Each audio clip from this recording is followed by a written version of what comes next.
ఒకమైన వందనాలు తెలియపరుస్తూ ఈ కూడికకు మిమ్మల్ని ప్రేమతో ఆహ్వానిస్తూ ఉన్నాను. ప్రతి నెల జరిగే ఈ వాగ్దాన సందేశ కూడిక మీ ఆధ్యాత్మికమైన జీవితానికి క్షేమాభివృద్ధిని కలిగిస్తూ ఒక నూతనమైన దీవెనను కలిగిస్తూ నూతనమైనటువంటి మార్గంలో నడిపిస్తాయని నేను విశ్వసిస్తూ ఉన్నాను. ఎందుకంటే ఎవరైనా ఒకవేళ విడవబడతారేమో నాకు తెలియదు, కానీ కృతజ్ఞత కలిగిన వారిని, అలాగే కృతజ్ఞత భావంతో ఆయన సముఖంలో నిలిచిన వారిని ఆయన ఎన్నటికీ విడువడు అనే విషయాన్ని మీరు మర్చిపోకూడదు. క్లోజ్ తీసుకో.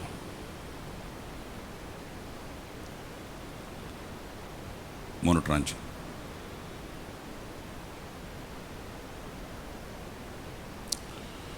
ఈ పూట క్లోజ్ తీసుకో.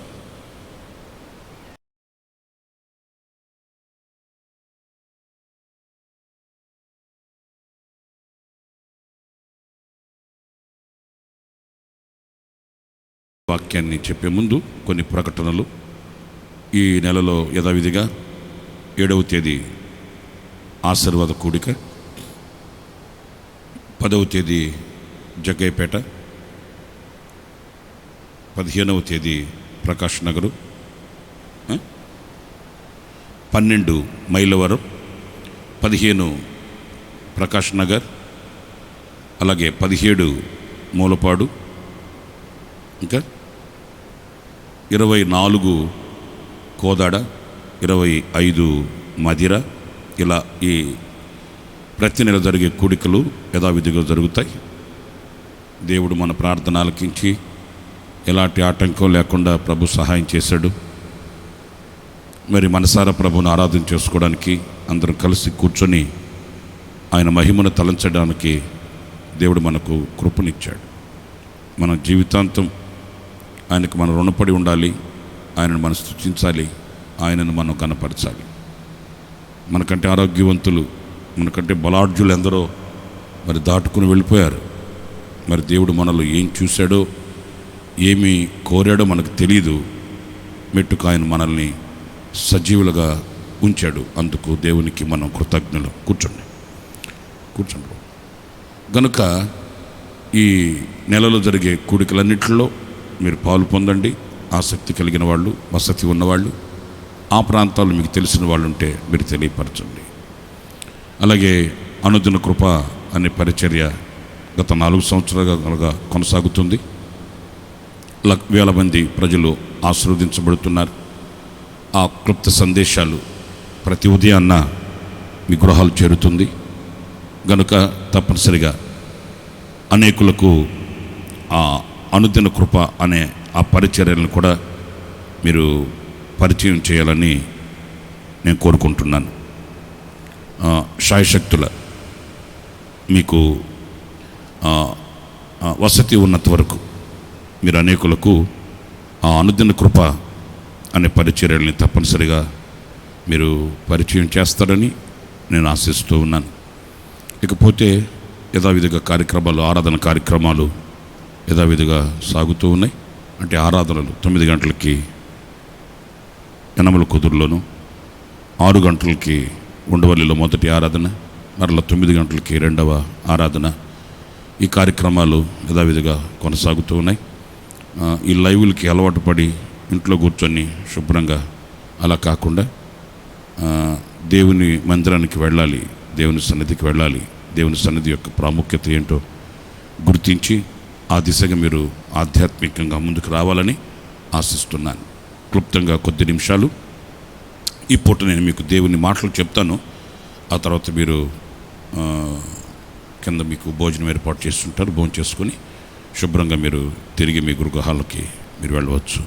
7వ తేదీన ఇదే రోజు అనుకుంటాను కదా, ఇదే రోజా? గురువారమా? Very good. 7వ తేదీ గురువారం రోజు సాయంకాలం 7 గంటలకి ఆశీర్వాద కూడిక జరుగుతుంది. ఇలాగే తప్పనిసరిగా మీరు ఆ కూడికలో కూడా పాలు పొంది దేవుని దీవెనలు పొందుకోండి. మీరు ఒక్కరే రావడం కాదు, కానీ మీరు అనేకుల్ని ప్రోత్సహించండి, తెలియపరచండి, తీసుకొని రండి. వాళ్ళకి ఏదైనా సహాయం కావాలనుకున్నప్పుడు సహాయం చేయండి, వాళ్ళని ప్రోత్సహించండి. క్రొత్త వారిని దేవుని సన్నిధికి తీసుకొని రావడానికి మీ వంతు మీరు కృషి చేయాలని నేను ప్రేమపూర్వకంగా నేను తెలియపరుస్తున్నాను.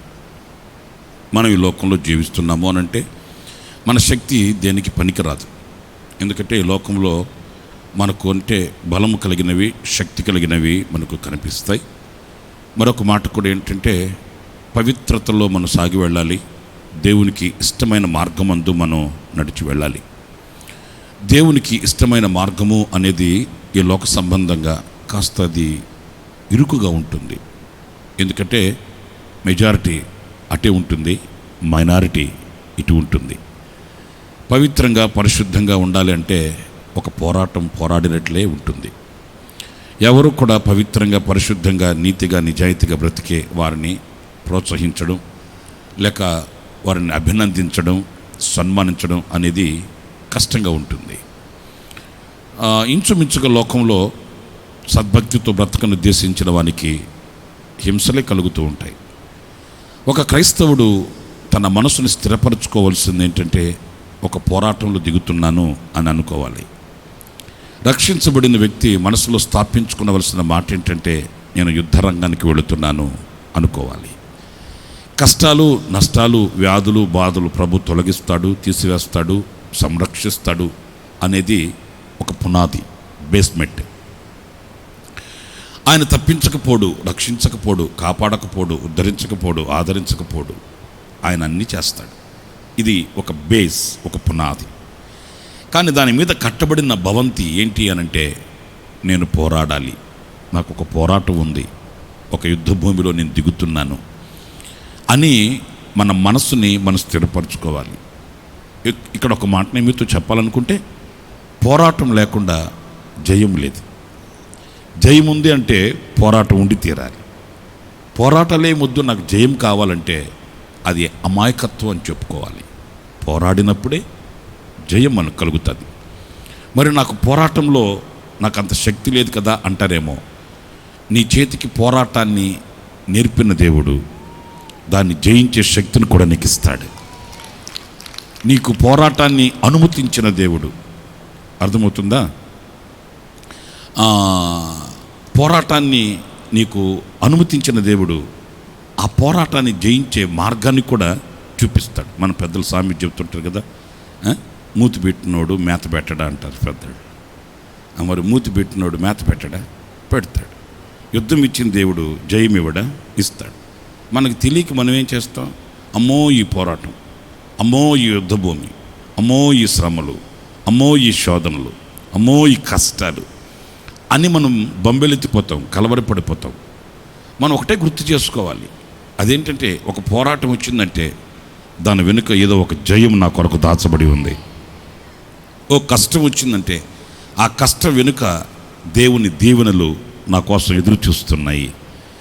ఒక పరీక్ష వస్తే ఆ పరీక్ష వెనుక ఒక ప్రమోషన్ నా కొరకు వేచి ఉంది. ఇవన్నీ అంతరంగికంగా నిరీక్షణ నేత్రాలతో చూడవలసిన దృశ్యాలు ఇవన్నీ. ఈ నిరీక్షణ నేత్రాలు మనకు లేకపోతే, ఈ నిరీక్షణ దృష్టి మనకు లేకపోతే ఆ ముందు ముందు కనబడే అలలే మనం చూస్తాం, కెరటాలే మనం చూస్తాం. సముద్రాన్ని చూడండి, సముద్రం మీద మీరు దూరదృష్టితో చూస్తే ఎంత నిమ్మళంగా ఉంటుందో, ఎంత ప్రశాంతంగా ఉంటుందో, ఎంత సమాధానంగా ఉంటుందో. కానీ దరిదరిని చూస్తే అంత సమాధానం ఉండదు. దరిదరిన అల్లకల్లోలాలుగా ఉంటుంది. దరిదరిన ఎగసిపడుతుంటాయి కెరటాలు. మనం పాడుకున్నాం కదా, కెరటాలు వేధించు వేళ వేధిస్తాయి, బాధిస్తాయి. తీరం కానరాని వేళ కెరటాలు వేధించు వేళ. మనకేమో తీరం వెళ్ళాలని ఉంటుంది, కానీ ఎప్పుడు వెళతాం ఆ తీరానికి? ఎప్పుడు వెళతాం ఆ ప్రశాంతతలోనికి? ఎప్పుడు వెళతాం ఆ విశ్రాంతిలోకి? ఈ వేధింపులన్నింటిని మనం జయించుకొని ముందుకు వెళ్ళాలి. వీటిని జయించాలంటే వాటిల్నే చూసుకుంటూ కూర్చుంటే కుదరదు. మన దృష్టి అదుగో ఆ ప్రశాంతత మీద, ఆ విశ్రాంతి మీద, ఆ సమాధానం మీద మనకు కలిగితే ఈ కెరటాలు, ఈ పోరాటాలు, ఈ నిందలు, ఈ అవమానాలు, లేక ఈ శోధనలు ఇవన్నీ పెద్దవి ఏమీ కాదు మన జీవితానికి. ఎందుకంటే దాటించేవాడు మనతో ఉంటే పర్వతమైతే మనకేంటి, చేయి పట్టుకునే దేవుడు మనకుంటే సాగరం అయితే మనకేంటి, బలపరిచే దేవుడు మనకుంటే గొలియాతుగాడైతే మనకేంటి, శక్తినిచ్చే దేవుడు మనతో ఉంటే సాతానుగాడైతే మనకేంటి. ఆయన మనల్ని విడువని ఇమ్మానుయేలు, మనల్ని నడిపించే నాయకుడైన దేవుడు. ఆయన మనతో ఉంటాడు, మనలో ఉంటాడు. ఆయన వెన్ను తట్టి నడిపిస్తాడు. నేను ఉన్నాను అని మన చేతిని పట్టుకొని ధైర్యపరుస్తాడు. ఆయన పేరే నజరేయుడైన యేసు. కృంగిపోకూడదు, కృషించిపోకూడదు. కనులెత్తి చూడాలి, కరుణామయుని సహాయాన్ని వేడుకోవాలి. సముద్రాలు దాటగలగాలి, కొండలు దాటగలగాలి, లోయలలో నడిచి వెళ్ళాలి. బాకా లోయను జలమయముగా చేసి సాక్షిగా ప్రభు కొరకు నిలవాలి. దాని కొరకే ప్రభు మనల్ని పిలిచాడని ఏ క్షణం కూడా మనం మర్చిపోకూడదు. అయితే ఈ రాత్రి నేను మీతో చెప్పాలనుకున్న మాట, ఒకవేళ ఇలాంటి అలజడుల మధ్య, అవాంతరాల మధ్య, అభ్యంతరాల మధ్య అలసి సొలసి సొక్కిన మీ మనసుకి ఈ రాత్రి దేవుడు చెప్పే మాట, నేను మీకు దేవుడినై ఉందును, మీరు నాకు ప్రజలై ఉందురు. ఆయన మనకు దేవుడై ఉన్నాడట. ఇర్మియా గ్రంథం 30వ అధ్యాయం 22వ వాక్యం చదువుతారండి. ఇర్మియా 30:22. అప్పుడు మీరు నాకు ప్రజలయుందురు, నేను మీకు దేవుడినయుందును. చాలు. ఈ వాక్యంలో మనం గమనించవలసింది చాలా షార్ట్ మెసేజ్, మీకు చెప్పవలసింది త్వరితగతిలో చెప్పి నేను ముగిస్తాను. మీరు చూడండి, నేను మీకు దేవుడినై ఉందును. చాలు, ఎనఫ్. ఇంకంతకంటే మనకేం కావాలి? అంతకు మించింది మనకి ఏదైనా లోకంలో అవసరమా? ఆయనకి మించిన వాళ్ళ లోకంలో ఎవరైనా ఉన్నారండి? ఇప్పుడు నోళ్ళు తెరిచి చెప్పండి. ఆయనకి మించిన శక్తివంతులు, ఆయనకి మించిన పరాక్రమశాలులు, ఆయనకి మించిన ఆదరణకర్త, ఆయనకి మించిన సమాధానకర్త, ఆయనకి మించిన విశ్వాసకర్త, ఆయనకి మించిన నిరీక్షణకర్త ఈ లోకంలో ఎవరైనా ఉన్నారా? ఎవరుకుండే? ఆయనకంటే మన మనసెరిగిన మహారాజు ఇంకెవడైనా ఉన్నాడా? ఎవడలే. అయితే ఆయన మనకు దేవుడై ఉంటాడు. అంటే ఇక అంతకు మించిన సహాయం మనకు ఈ లోకంలో లేదు. సాక్షాత్తు ఆయనే మనకు దేవుడై, ఆ దేవుడు అనే పదంలో మనం నిరీక్షించవలసింది ఏంటంటే, నాకు ఇక కొదువ లేదు. అవును కదండి? ఇక నాకు ఏ తక్కువ లేదు, నాకు ఏ అపాయము రాదు, ఏ కీడు నా దరికి చేరదు, ఏ దిగులు, ఏ భయము, ఏ కీడు నన్ను ఏమీ చేయలేదు అనే ఒక పూర్ణమైన విశ్వాసం దేవుడు అనే పదంలోనే మనకు దొరకాలండి. అంత అత్యున్నతమైన సహవాసానికి మనం వెళ్ళాలి. మనకున్న చెడ్డ అలవాటు ఏంటంటే, దేవుడు అనగానే అంత దూరాన్ని పెట్టేస్తాం. అంత దూరాన్ని. ఎందుకంటే ఆయన పరిశుద్ధుడు, ఆయన గొప్పవాడు, ఆయన మహోన్నతుడు, ఆయన సర్వోన్నతుడు. నేను పాపిని, నేను అక్రమస్తుణ్ణి, నేను దుర్మార్గుణ్ణి అని మనల్ని మనం ఎంచుకుంటాము. ఆయన్ని మనం అలా ఎంచి దేవుడంటే అల్లంత దూరాన్ని పెట్టేస్తాం. ఎప్పుడో సంవత్సరానికి ఒకసారి వెళ్ళి గుండు గీంచుకొని వచ్చేస్తాం, లేకపోతే ఆదివారం ఒకసారి వెళ్ళి సలాం పెట్టి వచ్చేస్తాం. దేవుడంటే మన గుండెల్లో ఏదో ఒక అతకని అనుభవం. ఆయన దేవుడు. అంతేకాని ఆ దేవునితో నాకు ఉండవలసిన ఆ సహవాసం ఎలాంటిది అనేది మనం గుర్తించలేమండి. ఒక్కొక్క తండ్రి ఏడుస్తుంటాడు. నేను కళ్ళతో చూస్తానండి. ఒక్కొక్క తండ్రి ఏడుస్తాడు. ఏంటి బ్రదర్ అట్లా అంటే, పిల్లలు నాతో ఫ్రీగా ఉండలేకపోతున్నారు, ఎందుకోనో అర్థం కావట్లేదు అంటాడు. నేను అలాంటి తండ్రులను చూశానండి. ఎందుకని అలా అంటే, ఏమో బ్రదర్, వాళ్ళ మనసులో ఏం పడిపోయిందో నాకు తెలీదు. నేను ఎంతగా వాళ్ళతో ఫ్రీగా ఉండాలనుకున్నా వాళ్ళు దూరాన్ని ఉంటున్నారు. నాకు చాలా బాధగా ఉంటుంది. నా ఉద్యోగరీతిగా నేను ఒకవేళ అలా ఉండవలసి వచ్చినా, నా పిల్లలు కదా వాళ్ళు, నేను ఎంత దగ్గర చేర్చుకోవాలనుకున్నా, ఎంత ఆప్యాయంగా పలకరించినా, ఎంత చేతులు చాచి వాళ్ళని కౌగిల్లోకి తీసుకోవాలనుకున్నా, వాళ్ళ మనసులో ఏముందో నాకు తెలియట్లేదు. అదే నాకు తీరని వేదన అంటాడు తండ్రి. అంటే పిల్లలు దూరాన ఉంటే ఆ తండ్రికి గుండెల్లో ఉన్న వేదన అది వర్ణనాతీతం. అది ఎవరికి చెప్పుకోలేనిదే, ఎవరికి వివరించుకోలేనిది.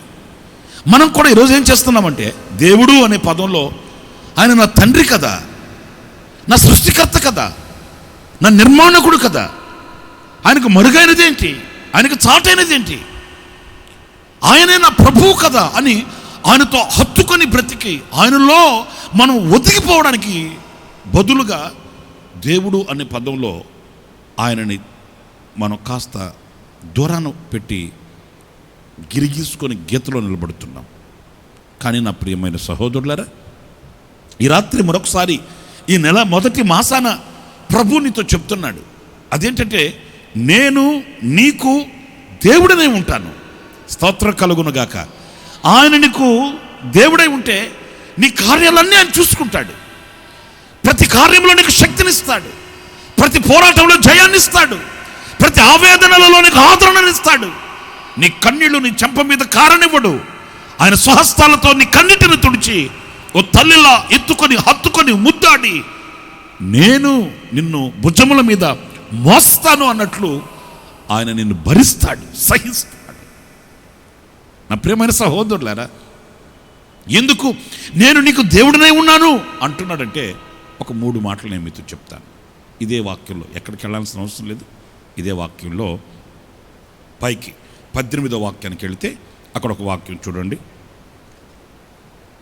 యెహోవా ఈ మాట సెలవిచ్చుచున్నాడు. యెహోవా ఈ మాట సెలవిచ్చుచున్నాడు. యాకోబు నివాస స్థలములను కరుణించి ఆ, వాని గుడారములను నేను చెరలో నుండి రప్పింతును. వారి గుడారములను చెరలో నుండి రప్పిస్తాను. అప్పుడు పట్టణము దాని కొండ మీద కట్టబడును. పట్టణము కొండ మీద కట్టబడుతుంది. నగరియు యథాప్రకారముగా నివాసులు గలదగును. చాలండి. ఎందుకు నేను మీకు దేవుడినే ఉంటాను అని అంటున్నాడంటే, ఈ వాక్యంలో మనం గమనిస్తాము, యాకోబు యొక్క గుడారములను చెరలో నుండి రప్పించి ఒక కొండ మీద కట్టబడిన పట్టణం ఎలాగైతే ఉంటుందో అలాగున్న ఒక నివాస స్థలముగా ఆయన వాటిని మారుస్తాడట. ఈ రోజున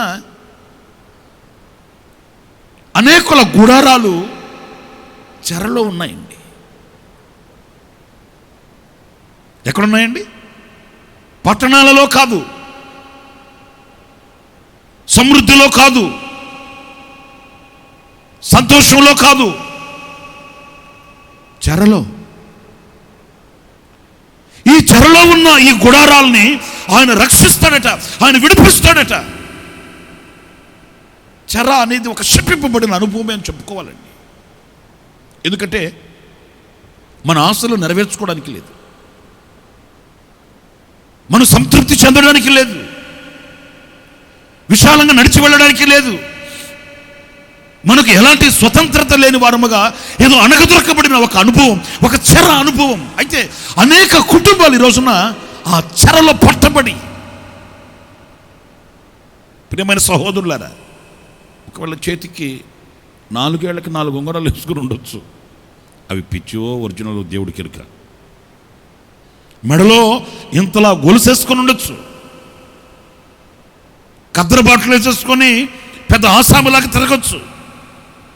ఇన్ని కలిగి ఉండి అతని మనసు పట్టబడి ఉందనుకోండి, అతని హృదయం పట్టబడి ఉందనుకోండి, అతని హృదయం కట్టబడి ఉందనుకోండి, సమాధానానికి శాంతికి నోచుకోలేక అల్లాడిపోతూ తల్లడిల్లిపోతూ గుండెను గుప్పెట్లు పెట్టుకుని అతను గడగలాడిపోతూ ఉంటే అతని శరీరానికి కలిగిన ఈ సొగస్సు అతని హృదయానికి ఆనందాన్ని కలుగు చేయలేదు. నేను కర్ణాటకలో ఉన్నాను నిన్నటి వరకు. రాత్రి వచ్చాను హుబ్లీలో. సరే, ఉదయాన్నే బ్రేక్ఫాస్ట్ కొరకొని ఒక హోటల్కి వెళ్ళాము. వెళ్తే మేము పాస్టర్లు ఒక 3-4 కూర్చొని ఉన్నాం, విశ్వాసులైన వాళ్ళు ఒక 4 అట్లా కూర్చొని ఉన్నారు. ఉదయాన్నే 10 గంటలప్పుడు బ్రేక్ఫాస్ట్ కొరకొని కూర్చున్నాము. ఆర్డర్ ఇచ్చాము, తీసుకుని రాలేదు. ఇంకా ఇటువైపు చూస్తే ఆ టేబుల్లో చాలామంది ఒక ఫ్యామిలీ కూర్చొని ఉన్నారు. నా కళ్ళతో చూశాను, ఇది మొన్నేనండి.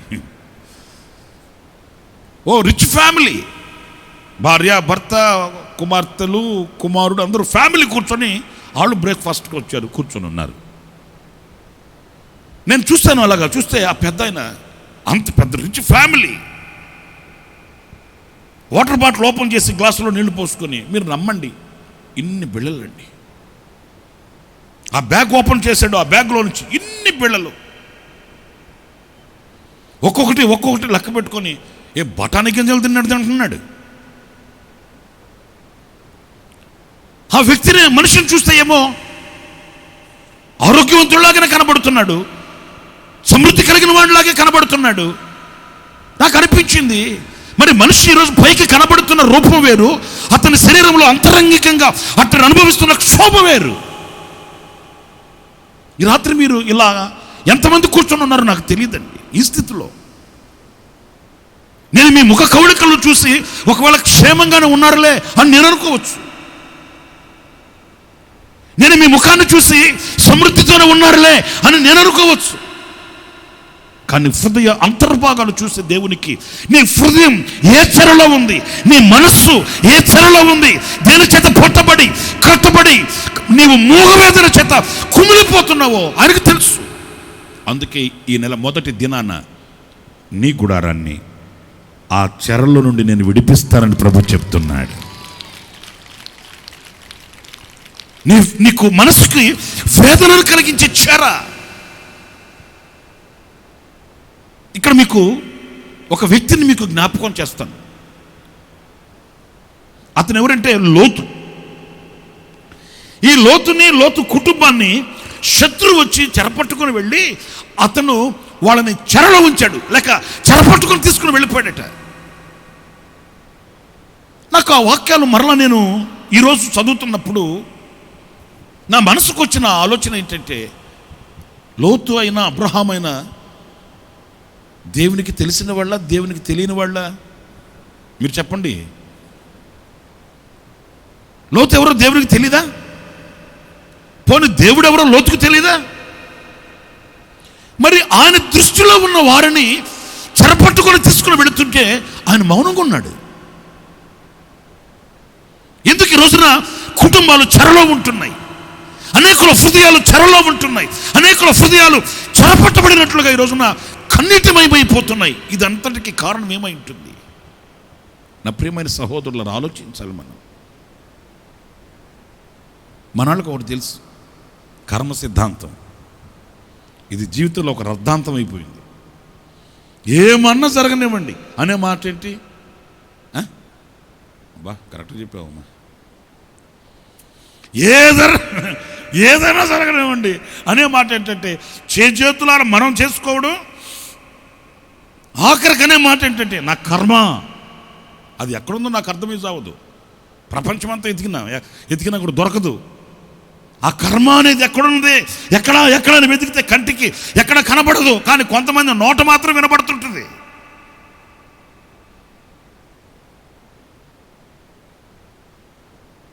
ఈ రోజున ఆ యొక్క చెరపట్టబడిన అనుభవాలండి ఎందుకు వాటెలుతున్నాయి?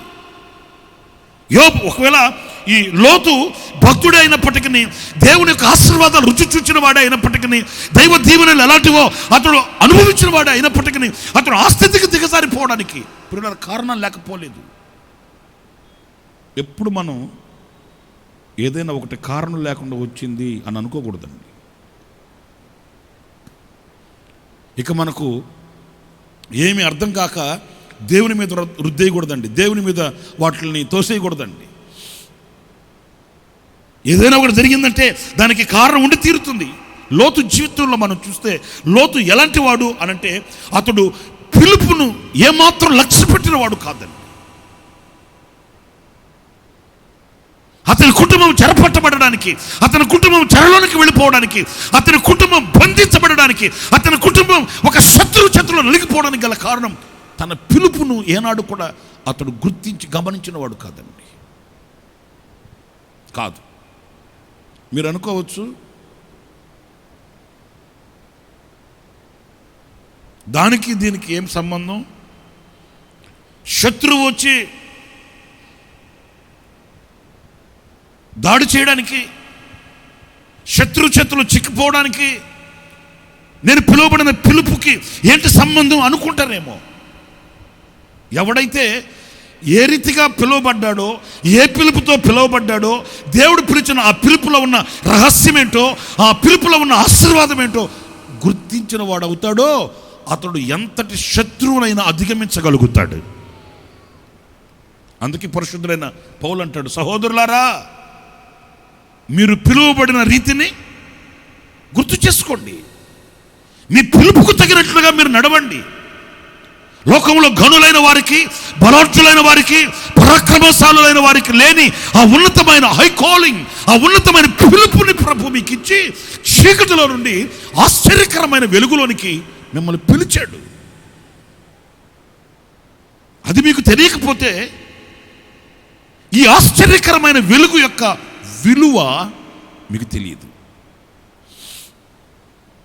ఆ పిలుపు యొక్క రహస్యం మీకు తెలియకపోతే దేవుడు మిమ్మల్ని ఎంత ఉన్నతంగా ఆశీర్వదించి, ఎంత ఉన్నతంగా ఆయన దీవించి, ఎంత ఉన్నత స్థానం అందు ప్రభు మిమ్మల్ని పెట్టాడో మీకు తెలియదు. చిన్నపిల్లడు ఉన్నాడు అనుకోండి, చిన్నపిల్లగాడు,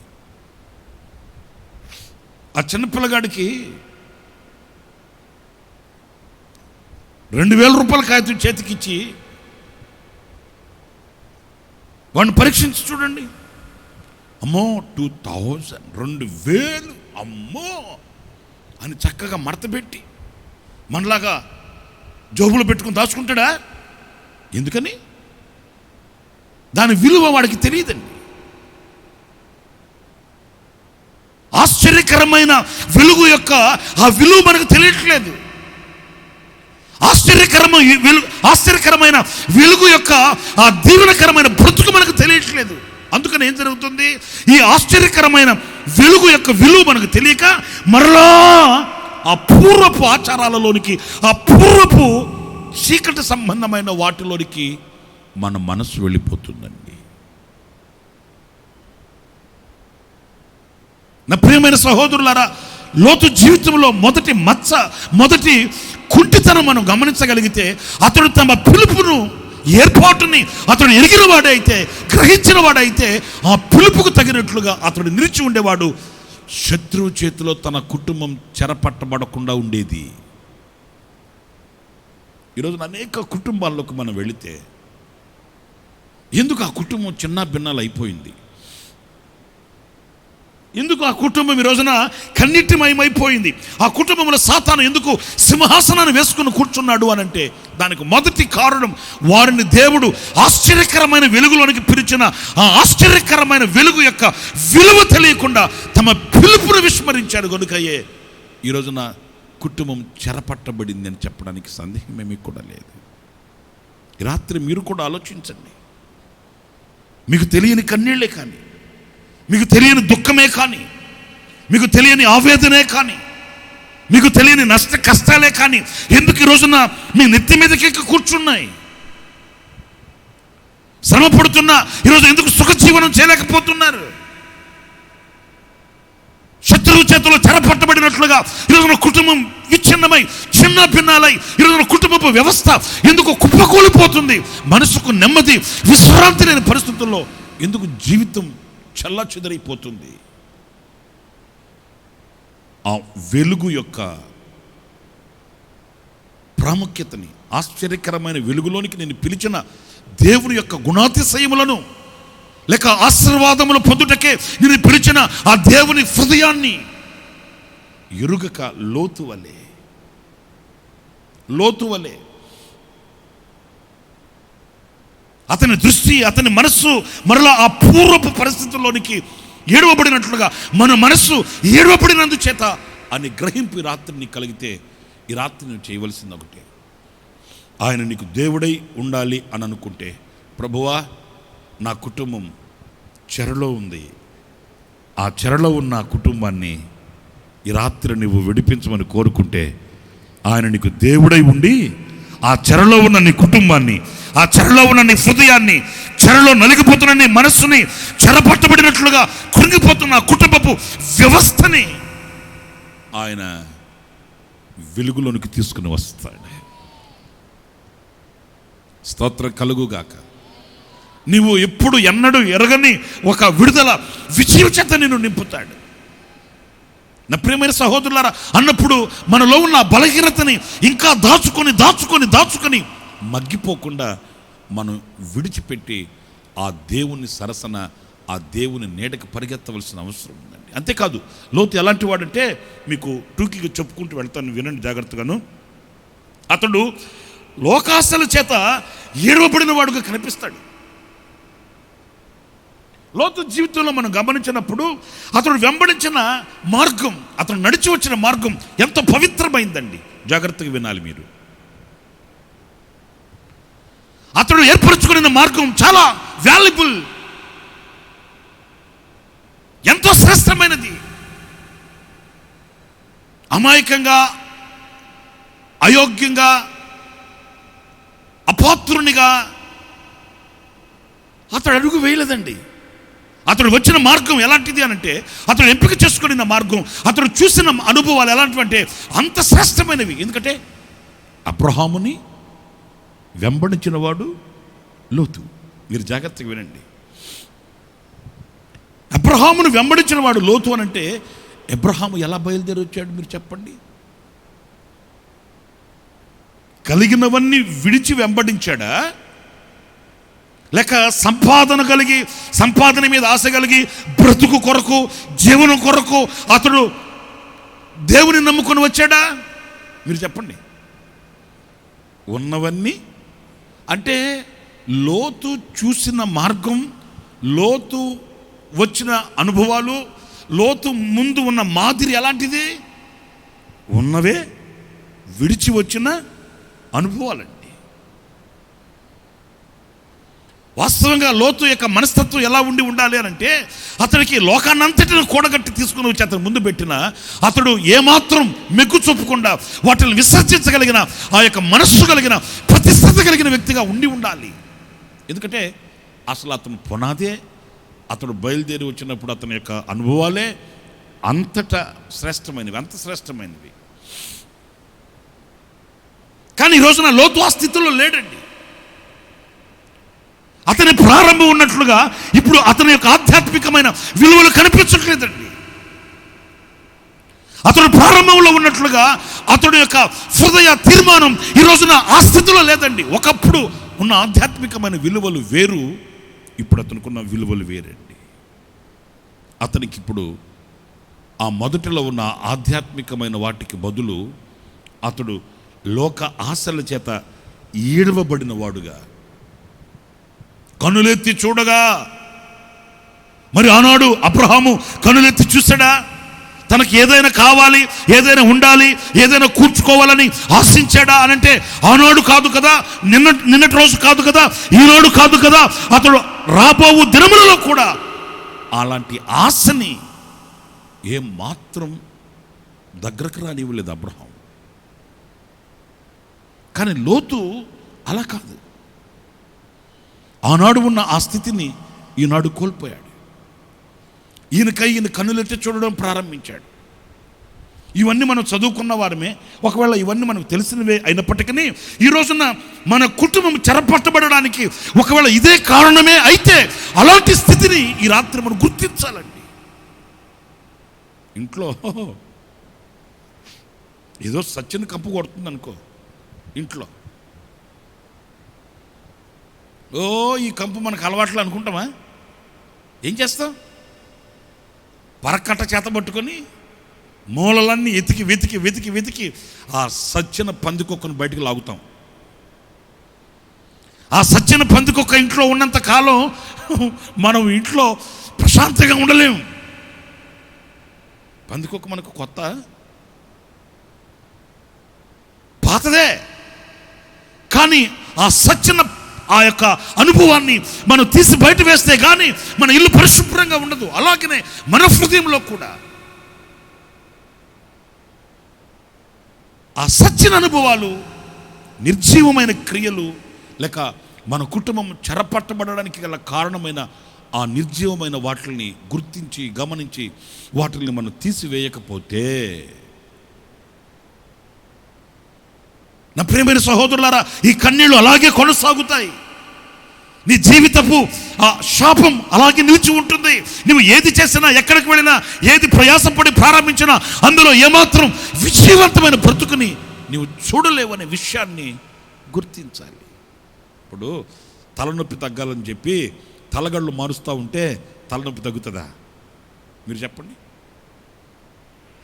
తలనొప్పి తగ్గాలని తలదిండు మారుస్తూ ఉన్నాను. ఈ దిండు బాగలేదు, ఈ చర్చి బాగలేదు, ఈ పాస్టర్ గారు బాగలేడు, ఈ వాక్యం బాగలేదు, ఈ బైబిల్ బాగలేదు, అసలు ఈ దేవుడే బాగలేదు.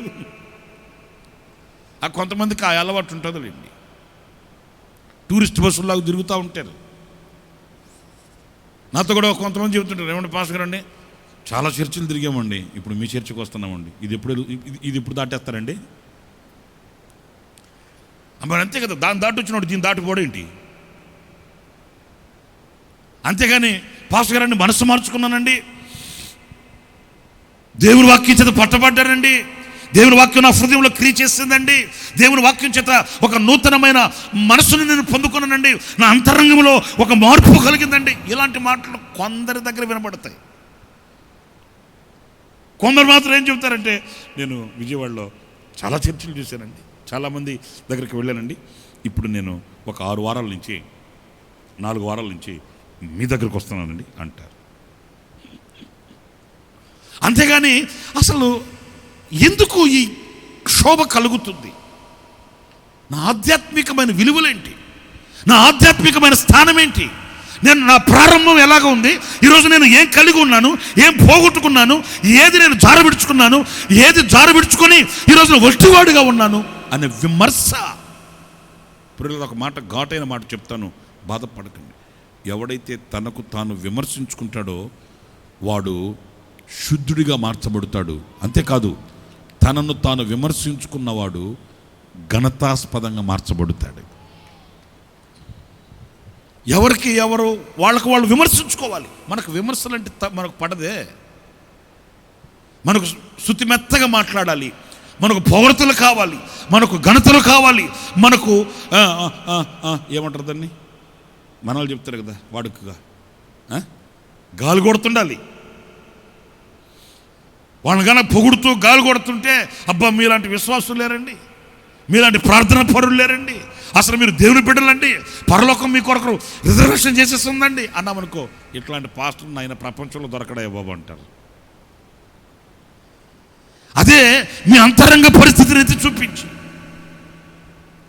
ఆధ్యాత్మికంగా మీరు పోగొట్టుకున్న వాటిల్ని మీకు జ్ఞాపకం చేసి, ఏ స్థితిలో నుండి ఏ స్థితిలోకి జారిపోయారు, ఏ స్థితిలో నుండి ఏ స్థితిలోకి పడిపోయారు, ఆ స్థితిని చేరుకోవడానికి మరొక దైవ ఆలోచనని మీకు ఇచ్చే సేవకుడే కానీ వ్యక్తులే కనబడ్డప్పుడు మీ మనసుకు అంత నచ్చదు. ఒక పాస్టర్ గారు వాక్యం చెప్తుంటే ఒకడు విన్నాడట, ఏం చెప్పాడు రా బాబు, ఇలాంటి మాటలు చెప్పేవాళ్ళు ఉంటే ప్రపంచం మారిపోద్ది, ఇలాంటి దైవజనుడిని నేను ఎక్కడ వినలేదు, ఎక్కడ చూడలేదు అనుకొని ఆయన్ని మనసులో పెట్టుకున్నాడు ఆ దైవజనుడిని. సరే, ఆ వాక్యం అంతా వినేసరికి అతనికి ఎక్కడ లేని సంతోషం వచ్చేసింది. సరే, మరలా అంతటి ఊరుకోకుండా ఏమన్నాడంటే, ఏమండి ఈ పాస్టర్ గారిది మరలా ఇంకెక్కడైనా మీటింగులు ఉన్నాయా అని అడిగాడట. వాళ్ళు అన్నారట, అవునండి నెక్స్ట్ మీటింగ్ నెల్లూరులో మీటింగులు ఉన్నాయండి. నెల్లూరు, ఓకే, ఎలాగైనా ఈ దైవజనుడి మాటలు వినాలి, ముత్యం లాంటి మాటలు ప్రపంచంలో దొరకవు అని సెలవు పెట్టుకొని ఆ 2వ రోజు మీటింగ్ నెల్లూరులో అయితే నెల్లూరుకి వెళ్ళాడు. మీకు విచిత్రమైన సంగతి చెప్పనా, ఆ పాస్టర్ గారు విజయవాడలో చేసిన ప్రసంగమే మళ్ళీ నెల్లూరులో చేశాడట. ఎవరు సత్యేంద్ర బాబు, నేను విన్నాను ఈ మాటలు అట్లా అనుకుని, సరే కానీ అని మరలా అడిగాడట, ఏమన్నా ఈ పాస్టర్ గారివి మరలా ఎక్కడ మీటింగులు ఉన్నాయని చెప్పి. వాళ్ళు అన్నారట, రేపటి నుంచి చెన్నైలో మీటింగులు అండి. చెన్నై, ఓకే, చెన్నై వెళ్ళాడు. 3వ రోజు అక్కడికి పోతే విజయవాడలో చెప్పింది మళ్ళీ అక్కడ చెప్పాడు ఆయన. సత్యేంద్ర గొర్రె మరలా అక్కడ అడిగాడు, ఏమండే ఈ పాస్టర్ గారు ఇంకెక్కడ బాంబేలో ఉన్నాయండి. బాంబేకి వెళ్ళాడు. దేవుడు సేమ్ మెసేజ్. ఇక ఉండబట్టలేక బాంబేకి వెళ్ళిన తర్వాత ఖర్చు పెట్టుకుని వెళ్ళాడు కదా. ఉండబట్టలేక తిన్నగా వెళ్ళిపోయి పాస్ గారితో ఆయన అడిగాడు, అయ్యా నేను విజయవాడ. ఓకే బెజవాడ, అదే విజయవాడ, ఓకే బెజవాడ. అయ్యా నీ మాటలు నాకు హృదయాన్ని తాకాయి, హృదయంలో నాటకపోయాయి, మీ మాటలు ఎంత బాగున్నాయి. కానీ ఆ మాటలు మరలా విందామని వస్తే నెల్లూరు వచ్చాను, చెన్నై వచ్చాను, బాంబే వచ్చాను, సేమ్. అప్పుడు దైవజనుడు అన్నాడట, నేను అదే బాధపడుతున్నాను బ్రదర్, విజయవాడలో చెప్పిందే నెల్లూరులో చెప్పమన్నాడు ప్రభు. మళ్ళీ చెన్నైకి వచ్చాను, ప్రభు ఈ రాత్రి నేనేం చెప్పాలి నీ ప్రజలకంటే, ప్రభు సేమ్ వర్డ్స్ అదే మాటలు చెప్పమన్నాడు. నేను అదే ఫీల్ అవుతున్నాను. అక్కడ చెప్పిందే ఇక్కడ ఎట్లా చెప్పేది, ఇక్కడ చెప్పిందే మరలా అక్కడ ఎట్లా చెప్పేదని నేను చెన్నైలో ప్రభుని అడిగితే అదే చెప్పాడు. మరలా బాంబేకి వచ్చినప్పుడు బాంబే ప్రజలతో ఏం మాట్లాడాలి ప్రభు అని నేను అడిగితే ప్రభు అన్నాడు అదే మాట చెప్పమన్నాడు. అప్పుడు అర్థమైందట ఇతనికి. ఇన్నిసార్లు పలుమార్లు పదే పదే ప్రభు అదే చెప్పమంటున్నాడంటే నాలో మార్పు కోరుతున్నాడు దేవుడు. నేను 4 సార్లు విన్నాను, కానీ విన్న మాటలకి నాలో మార్పు రాలేదు.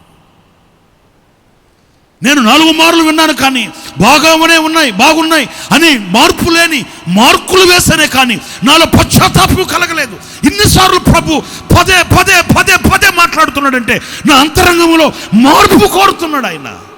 అప్పుడు వెంటనే మోకాళ్ళు వేసన్నాడట పాస్టర్ గారి దగ్గర. అతను, పాస్టర్ గారు ప్రభు మీ ద్వారా 4 మార్లు మాట్లాడింది నా కొరకే, మీరు చెప్పిన మాట నావే, విజయవాడలో మీరు చెప్పిన మాటలు సాక్షాత్ నన్ను గురించి చెప్తున్నారని నేను నెల్లూరు వచ్చాను, చెన్నై వచ్చాను, బాంబే వచ్చాను, కానీ మార్పు లేకుండా నేను ప్రయాణం చేశాను.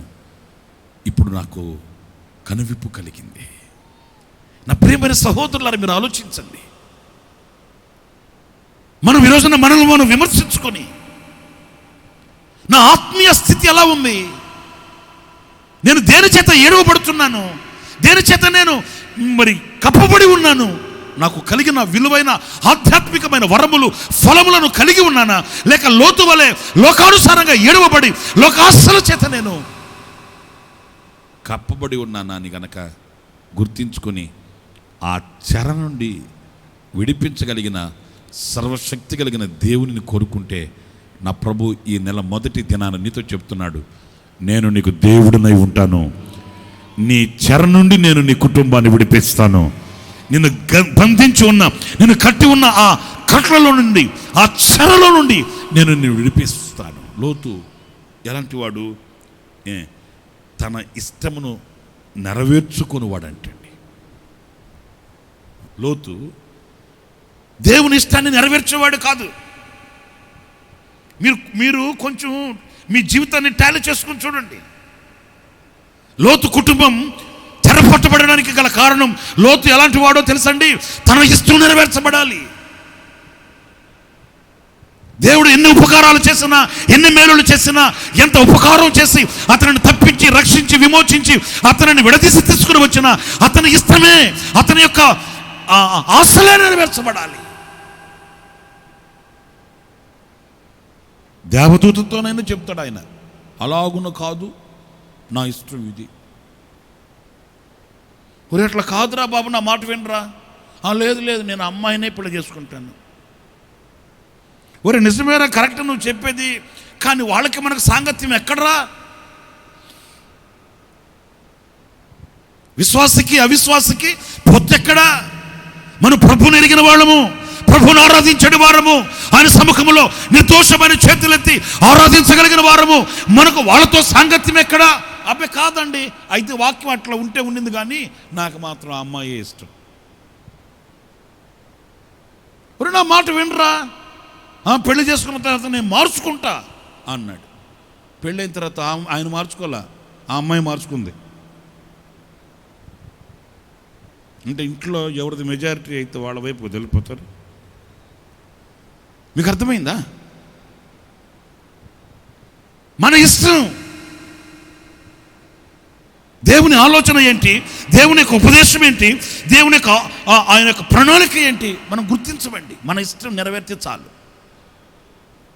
అది వివాహాలలోనైనా, చదువుల రంగంలోనైనా, వ్యాపార శైలిలోనైనా, వ్యక్తిగత ఆధ్యాత్మికమైన జీవితంలోనైనా దేవుని వాక్యం మనల్ని ప్రేరేపిస్తుంటుంది. బాప్తిసం పొందు అని.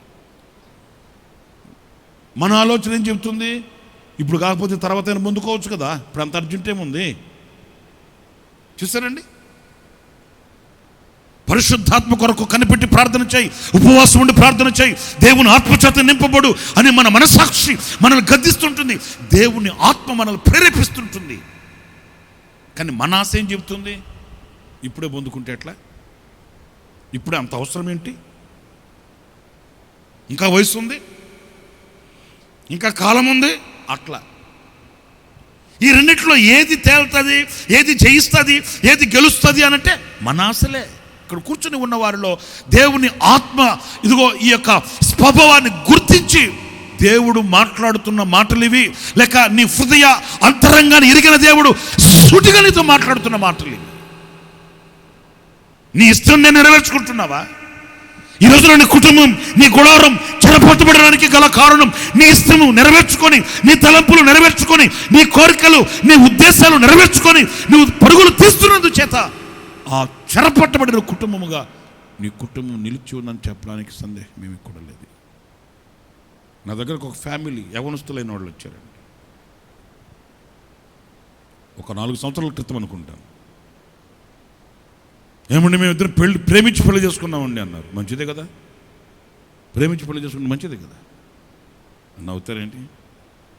ఏంటండి ప్రేమ లేకుండా పెళ్లి చేసుకుంటే ఎట్లా అనేది నేను చెప్పేది. ప్రేమ లేకుండా పెళ్లి చేసుకుంటే ఎట్లా? ప్రేమ ఉండి పెళ్లి చేసుకుంటే మంచిదే.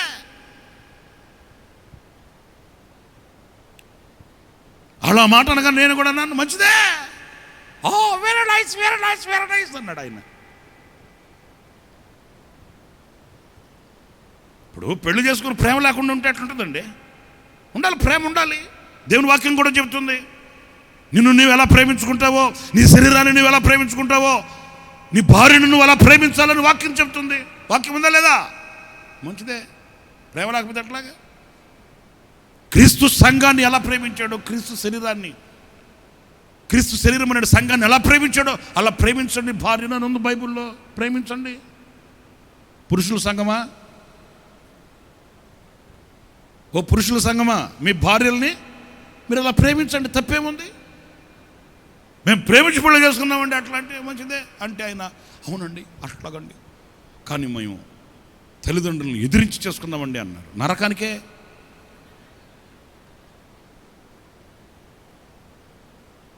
ఆ అమ్మాయి వాళ్ళ తల్లిదండ్రులను ఎదిరించి పెళ్లి చేసుకు వచ్చిందండి. నేను నా తల్లిదండ్రులు ఎదిరించి వచ్చానండి. నాన్ స్టాప్ బస్సే. మరి ఇప్పుడు ఏం చేయమంటారండి అన్నాడు. నేనేం చేసేది? మరి అంతే కదా, నేనేం చేసేదండి? నేను తీసుకెళ్ళి అమ్మాయిని వాళ్ళ ఇంట్లో, అబ్బాయిని వాళ్ళ ఇంట్లో వదిలేసి వచ్చేదా? బాబు మీరు దేవుని సన్నిధిలో పశ్చాత్తాపడండి, మీరు దేవుని సన్నిధిలో కన్నీరు కార్చండి చేసిన తప్పుకి. ఆయన ఒకవేళ కనికరిస్తాడేమో, ఆయన ఒకవేళ మీకు కృప చూపిస్తాడేమో.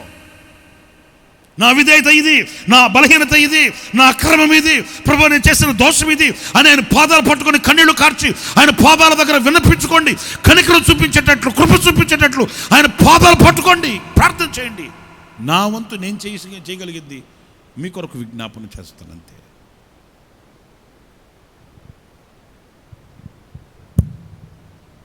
బాగానే ఉంది. వెళ్ళారు ఇక్కడే ఈ యనమల కుదురు దగ్గరలో ఎక్కడో మొత్తం ఒక కిల్లు తీసుకుని చేరారు. అబ్బా చిలకా గోరికలాగున్నారు. దేవుడి దేవుళ్ళ బైక్ మీద బొయ్యని ఎక్కేసేవాడు అక్కడ.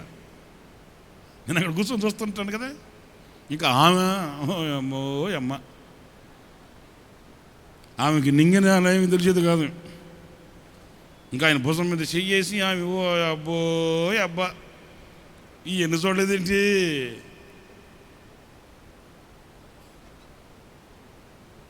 ఏంటమ్మా అంతలాగా నువ్వు 5-6 నెలలే ఉన్నారు ఇక్కడ. తర్వాత ఈ సందు బాగలేదు, ఈ గొంతు బాగలేదు అని ఎక్కడో చేరారు. మళ్ళీ మరలా ఒక 6 నెలల తర్వాత మరి ఇంకెక్కడో చేరారు అన్నారు. ఆ తర్వాత ఇంకెక్కడికో వెళ్ళారు. ఒక 8-9 నెలల తర్వాత సెటిల్మెంట్ కోసం వచ్చారు నా దగ్గరికి. నేను నిజం చెప్పేది, సెటిల్మెంట్ కోసం వచ్చారు. ఏమంటే పాస్టర్ గారు, మీరు మాకు కొంచెం న్యాయం చేయాలండి, ఈ కర్రోడు ఎట్టంటే మాట్లాడుతున్నాడండి అనింది ఆ అమ్మాయి. ఆమె కర్రోడు అనింది. మరి ఆమెను చూస్తే ఆమె అసలు రాత్రిలో కరెంటు పోతే పడు తప్ప ఏం కనబడు. మరి అంతే కదా, ఏ జాడికి ఆ మోతే కదా ఉంటుంది.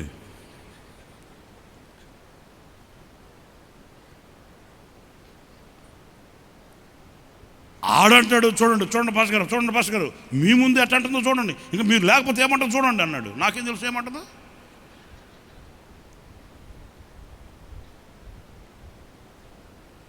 నా ప్రియమైన సహోదరులారా గమనించండి, వాళ్ళ ఇష్టం వాళ్ళు నెరవేర్చుకున్నారు. దాని పర్యవసానం ఏంటి?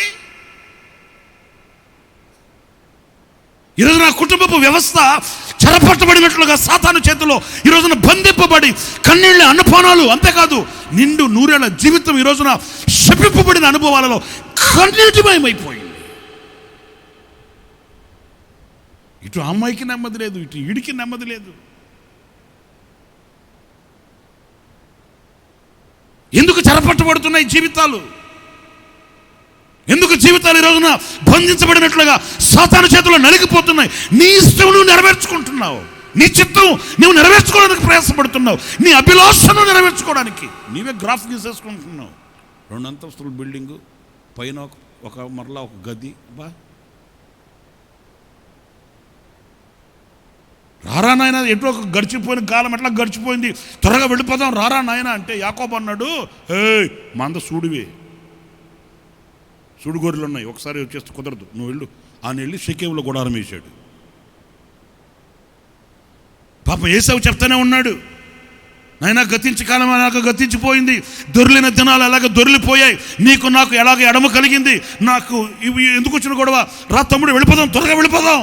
ఈ మందలతో ఇది పెద్ద ముఖ్యమేమో కాదు, ఇవి మరలా మనం సంపాదించుకోవచ్చు, ఇవి మరలా కూడగట్టుకోవచ్చు, మనం ముఖ్యం రా, వెళదాం పదా. అట్లా అంటే యాకోబు విన్నాడా? మందో మందో మందో అని పడ్డాడు. కొందరికి జీవితాల్లో అవసరం లేదు, డబ్బు ఉంటే చాలు. అయ్యా నీ పిల్లలకి నీకు అక్కడ క్షేమం కాదు కదా, ఎందుకు ఉంటున్నావు అంటే అంటాడు, అక్కడ వ్యాపారం బాగా సాగుతుందని అంటాడు. అయ్యే పిచ్చోడా తిక్కలోడా, వ్యాపారం ముఖ్యమా, నీ కుటుంబం ముఖ్యమా? డబ్బు ముఖ్యమా, నీ పిల్లలు ముఖ్యమా? ఏమంటే మీరు అలాంటి పరిస్థితుల్లో మీరు అక్కడ ఎందుకు ఉంటున్నారండి అట్లా అంటే ఆయన అంటాడు, అక్కడ మాకు బంధువర్గం ఉందండి అంటాడు. నీ కుటుంబం కుక్క చిప్పుని ఇస్తరలా అయిపోతుంటే బంధువర్గం ఏంటి? అక్కడి నుంచి కదులు రావేంటి?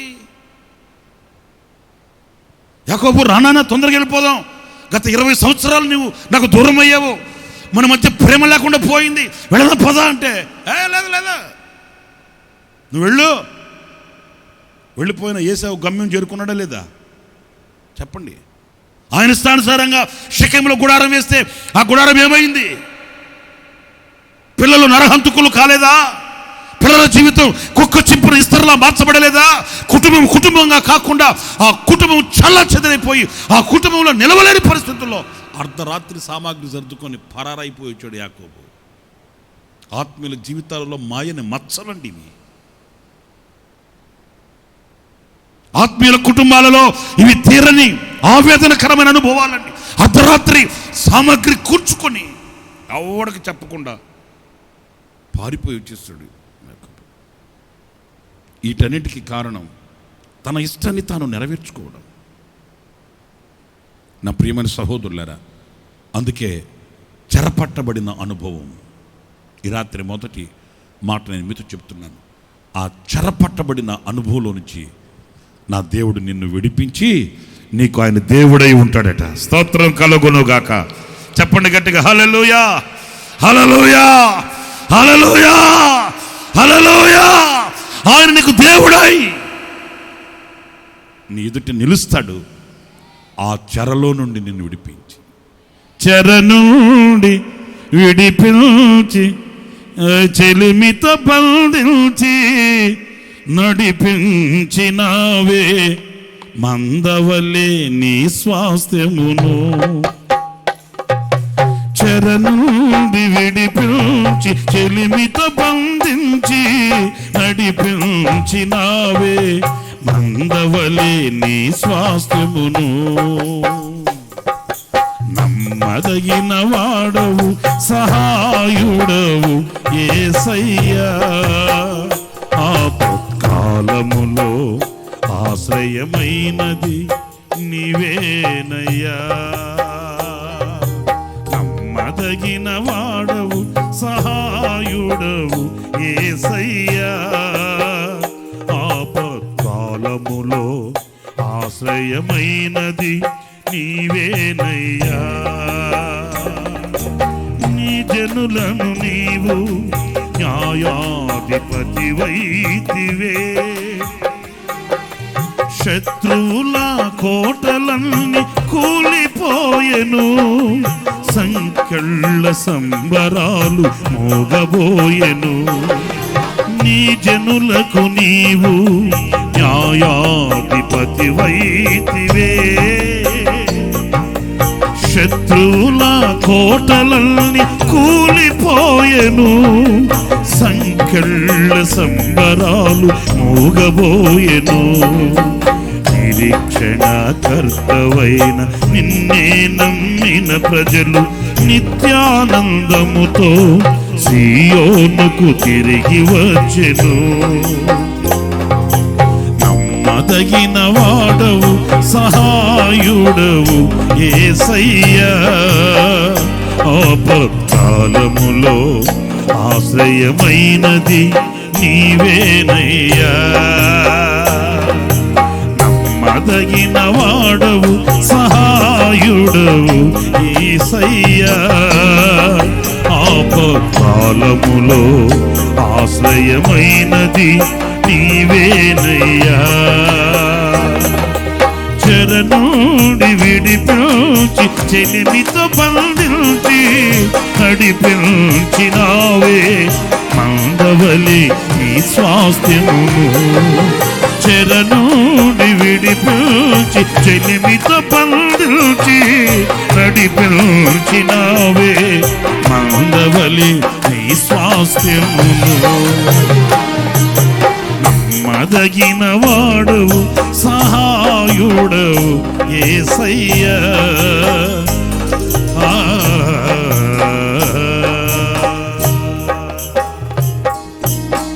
హల్లెలూయా హల్లెలూయా హల్లెలూయా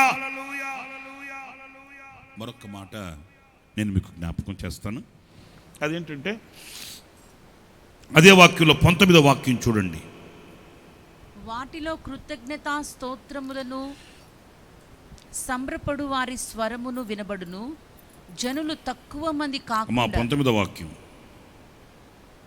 వాటిలో 30వ అధ్యాయం 19వ వాక్యం వాటిలో కృతజ్ఞతా స్తోత్రములను సంబరపడు వారి స్వరమును వినబడును జనులు తక్కువ మంది కాకుండా నేను వారిని విస్తరింప చేసేదను చప్పట్లు కొట్టండి గట్టిగాను గట్టిగా కొట్టు ప్రైజ్ ది లార్డ్ నేను వారిని విస్తరింప చేస్తాను రెండవది గనులుగా చేస్తాను రెండు విషయాలు మనకి ఇక్కడ ఉన్నాయండి ఒకటి నేను వారిని విస్తరింప చేస్తాను ఆమేన్ రెండు నేను వారిని గనులుగా చేస్తాను అయితే ఇప్పుడు మన సబ్జెక్ట్ ఏంటి ఇందులో మన యొక్క కర్తవ్యం ఏంటి అనంటే విస్తరించబడిన మనము ఘనపరచబడిన మనము కృతజ్ఞతా స్తోత్రములు అగుపరచాలట కృతజ్ఞత స్తోత్రములను మనం చెల్లించాలట ఈరోజున చూడండి దేవుని దగ్గర మేలు పొందని వాళ్ళు ఎవరైనా ఉన్నారా అని వెతికితే ఈ సజీవుల దేశంలో ఎవడు కనిపించడండి దేవుని దగ్గర మేలులు పొందని వాడు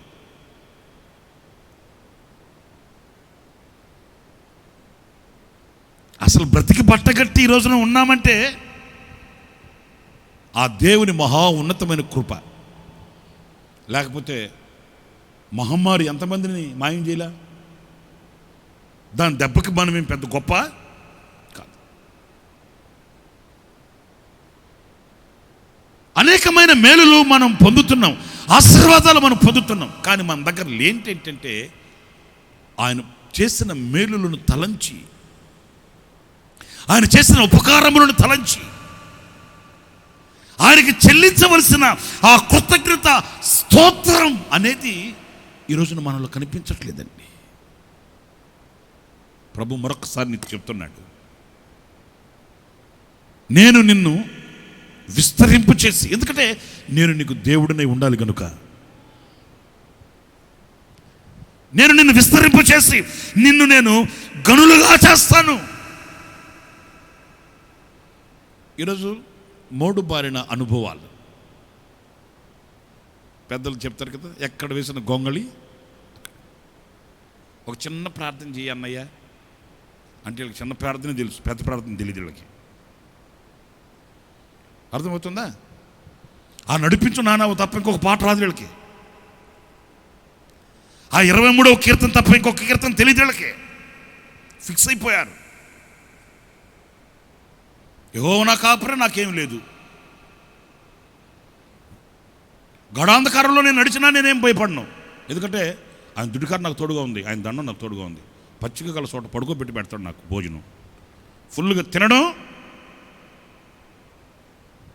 నీరసం జబ్బు, తినడం నిద్రపోవడం. అదేంటి నాకు అర్థమైంది, చావు తినిన తర్వాత నీరసం వస్తుందంట. మనందరికీ తినిన తర్వాత ఊపు వస్తుంది. వాళ్ళకన్నా కాదు, తిన్న తర్వాత నీరసం వస్తుంది. వాళ్ళకి అదే తెలుసు. ఎందుకంటే ఆ భక్తిలో కానీ ఆధ్యాత్మికంగా కానీ ఎదిగిన ముందుకు వెళ్ళిన అనుభవాలు వాళ్ళలో లేవు కనుక ఇక అదే అక్కడ ఫిక్స్ అయిపోయారు. మా ఇంట్లో బైబిల్ ఉన్నాయి, మా అమ్మమ్మ చదివేది, మా తాత చదివేవాడు. రాజకీయ నాయకులు కొంతమంది చెప్తుంటారు కదా, మా ఇంట్లో కూడా బైబిల్ ఉన్నాయి. మా నాన్న సెంట్ మేరీస్లో చదివాడు, నేను సెంట్ జోసెఫ్లో చదివాను. భలే ఉంటాయి రాజకీయ నాయకుల మాటలు. మా ఇంట్లో ఒక బైబిల్ ఉండేది, ఇప్పటికి కూడా నేను దాన్ని పాలిథిన్ కవర్లో చుట్టి పెట్టున్నాను. ఇంకా అంతేనా, లేకపోతే ఇంకేమైనా ఎదిగి అనుభవాలు ఎవరున్నాయా? భక్తిలో కానివ్వండి, అలాగే మన జీవిత అనుభవాలలో కానివ్వండి, విస్తరణ మనకు కావాలి. ఆమేన్. విశ్వసించు అని కడుపులో నుండి, గట్టిగా చెప్పండి, విశ్వసించు అని కడుపులో నుండి జీవజలపు ఓటలంట.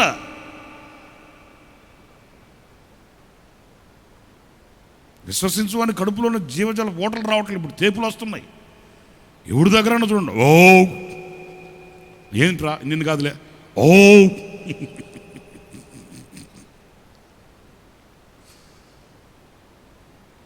గుట్టుగా కాసేపు కూర్చున్నాడంటే ఓ ఏంట్రా నీ బాధ?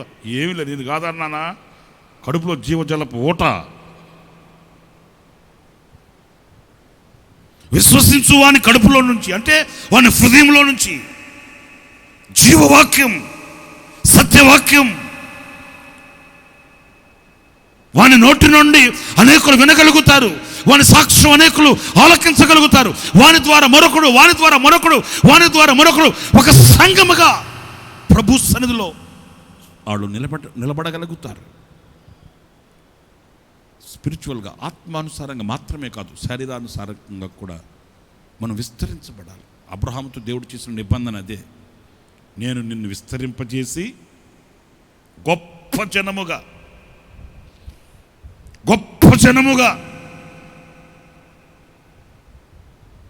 ఈరోజు నీ ఒక్కడివే, ఈరోజు నీ ఒక్క కుటుంబమే, ఈరోజు నీ ఒక్క కుటుంబంతోనే నువ్వు బయటకు వస్తున్నావు. నీ సంతతిలో, నీ యొక్క వంశంలో నీవు ఒక్కడివే ఈ రోజున. కానీ రాబో దినములలో నీవు ఒక్కడివే కాదు, నీ వెనుక ఒక తరం క్రీస్తు యేసు ఎదుట నిలుచుటకు సిద్ధపడబోతుంది. నిన్ను ఆధారం చేసుకుని, నిన్ను మాదిరిగా చేసుకుని ఒక గుంపు జనం ప్రభు సముఖంలో నిలబడుటకు ఒక గుంపు జనం రాబోతుంది. అలాంటి విస్తరణ మీరు ఆశించండి, మీరు కోరుకోండి. ఈరోజు నీ కుటుంబంలో ఒక్కదానివే కూర్చొని పాడుకుంటున్నావు పాట, ఒక్కదానివే పాటల పుస్తకం పెట్టుకుని ముందు బైబిల్ పెట్టుకొని నీతో నా జీవితం భలే నైస్గా పాడుతున్నారు ఈ మధ్య పాటలు. షావులో బాగున్నారన్న, షావులో అన్నాడు ఆయన. షావా అది ఎక్కడదో అది, షావ అంట, షావా. పాట పాడమ్మా అని చెప్పిస్తే నీతో నా జీవితం అని చెప్పి స్టార్ట్ చేసింది. అబ్బా జీవితం హెచ్ఎఫ్లు కొంచెం ఎక్కువ ఉన్నట్టుండే, పేపర్ కట్టించాలి ఫిజికల్లీ.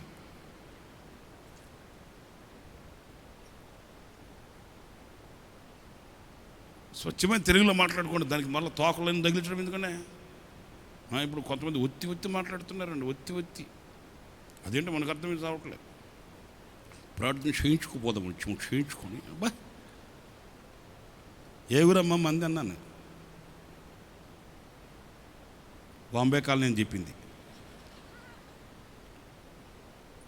ప్రార్థన చేయించుకోపోదాం చేయించుకో కదమ్మా, ప్రార్థన చేయించుకోపోదామని వచ్చాను అని. మళ్ళీ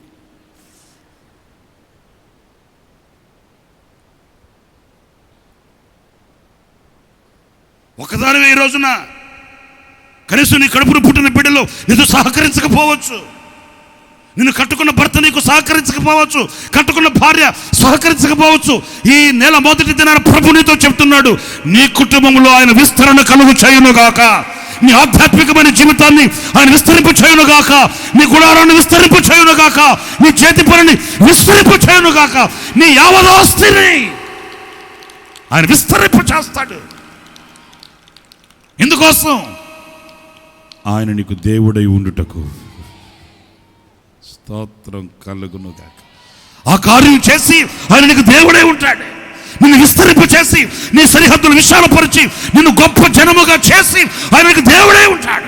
అబ్రహాం, నేను నీ దేవుడను, నిన్ను విస్తరింపు చేసి గొప్పవానికి చేసి నేను నీ దేవుడిని ఉంటాను. అంతేగాని నిన్ను ఆకలి సాగులు చంపి సింపిరి జుట్టు వేసుకొని, మాసిన బట్ట వేసుకొని, చిరిగిపోయిన ప్యాంట్ వేసుకొని, దానికి మళ్ళీ అతుకొకటి వేసుకొని, అర్థమవుతుందా? తినడానికి లేక, తిరగడానికి లేక, ఉండడానికి లేక, కనీసం నూనె అంత నెత్తి మీద పెట్టుకోవడానికి నూనె కూడా లేకుండా ఎండిపోయిన జుట్టు, చింపిరి జుట్టు వేసుకొని నదులంతా ఇస్తారా అమ్మ నీకుందా తల్లి నెత్తి మీద జుట్టు?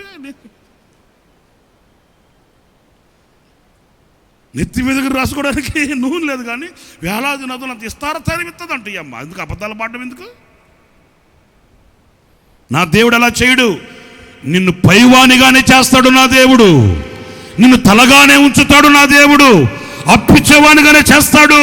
నీ గుప్పిలతో ఆయన గుప్పిలు కలుపుతాడు, నీ హస్తముతో ఆయన హస్తం కలుపుతాడు, నీతో ఆయన కలిసి మెలిసి జీవిస్తాడు. ఆయనలో ఉన్న సర్వ సమృద్ధిని ధారాళంగా నీకు ప్రసాదిస్తాడు. అలా విస్తరించుటకు శక్తి గల దేవుడై నీ ఎదుట నిలిచి, ఆయన నీకు దేవుడై నిన్ను విస్తరింపు చేసి ఏం చేస్తాడట? సైకిల్ ఎక్కిస్తాడా? విస్తరింపజేసి గనులుగా చేస్తాడంట. గనులుగా చేయడం అంటే ఏంటి? నీవు సంఘంలో ఒక ఘనమైన సాక్షిగా ఉంటావు. స్తోత్రం కలుగుగాక. సమాజంలో ఒక ఘనమైన వ్యక్తిగా ఉంటావు. నా ప్రియమైన సహోదరులారా, ఈ నెల మీరు విశ్వసించండి. ఈనాడు ఒక్క అడుగు ముందుకు వేసి ఆయన మాట మీద నిలబడండి. నిరాశలో నిలబడద్దు, నిస్పృహలలో నిలబడవద్దు, అడయాసలలో నిలబడవద్దు. అడుగు ముందుకు వేయి, విశ్వాసమందు స్థిరపరచబడి ఈ నెల ప్రార్థన చేసుకుని వెళ్ళు. నా దేవుడు నీ ఉద్యోగంలో ఒక ఘనతను నీకు ప్రసాదించబోతున్నాడు. నీ వ్యాపారాలలో, నీ కుటుంబాలలో, సమాజంలో నిన్ను ఒక ఘనతగా చేసి, ఘనతగా ఆయన నిన్ను ఘనపరుస్తాడు. స్తోత్రం. లేకపోతే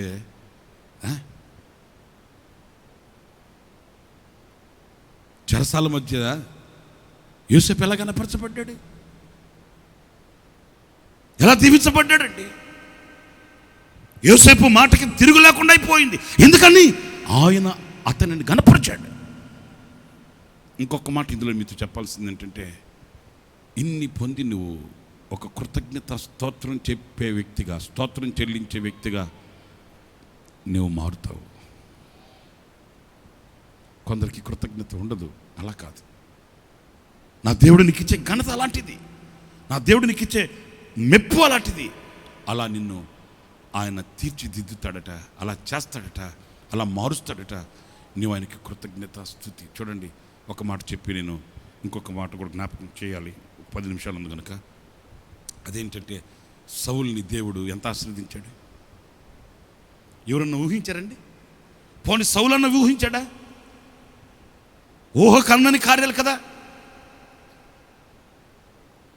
ఒక బెన్యామీను గోత్రీకుడైనటువంటి సౌలుని దేవుడు ఒక రాజుగా నియమించి ఒక ఉన్నతమైన స్థానం ఎక్కించాడు. బెన్యామీను గోత్రం అంటే ఎలాంటిది? బెన్యామీను గురించి ఏమన్నాడు తండ్రి? చెప్పండి. ఆదికాండం 49, 22, 23లోనే ఉంటుంది చూడండి. 49 ఎన్నో వాక్యము? 27వ వాక్యం. బెన్యామీను చీల్చునట్టు తోడేలట, ఉదయమందు ఎర్రను తిని. మరి అదే మరి ఆ బుద్ధి వాళ్ళది సౌలుకి. ఆ దోపుడు సొమ్ము పంచుకునే ఆ బుద్ధి ఉంది కదా, ఆ స్వభావం పోలా. ఎందుకంటే ఆ గోత్రం అలాంటిది. మరి అరే ఇలాంటి వాడు నీచుడే, ఇలాంటి వాడే, చీల్చే తోడేలాంటి స్వభావం కలిగిన వాడే అని దేవుడు అతన్ని విడిచిపెట్టాడండి. తీసుకుని వచ్చి అతన్ని ఇశ్రాయేలును ఒక మొదటి రాజుగా చేసి పెట్టాడు. ఎంత కృతజ్ఞత కలిగి ఉండాలండి. హెచ్చించి, ఘనపరిచి, విస్తరింపచేసి ఉన్నతమైన స్థానము అతనికి ఇస్తే దోపుడు సొమ్ము మీద పడ్డాడు. ఒక ఆమె పెళ్ళికి వెళ్ళిందంట. పెళ్ళికి చెప్పనవుద్దా? ఏం మీరు తెలుసుకోవడానికా?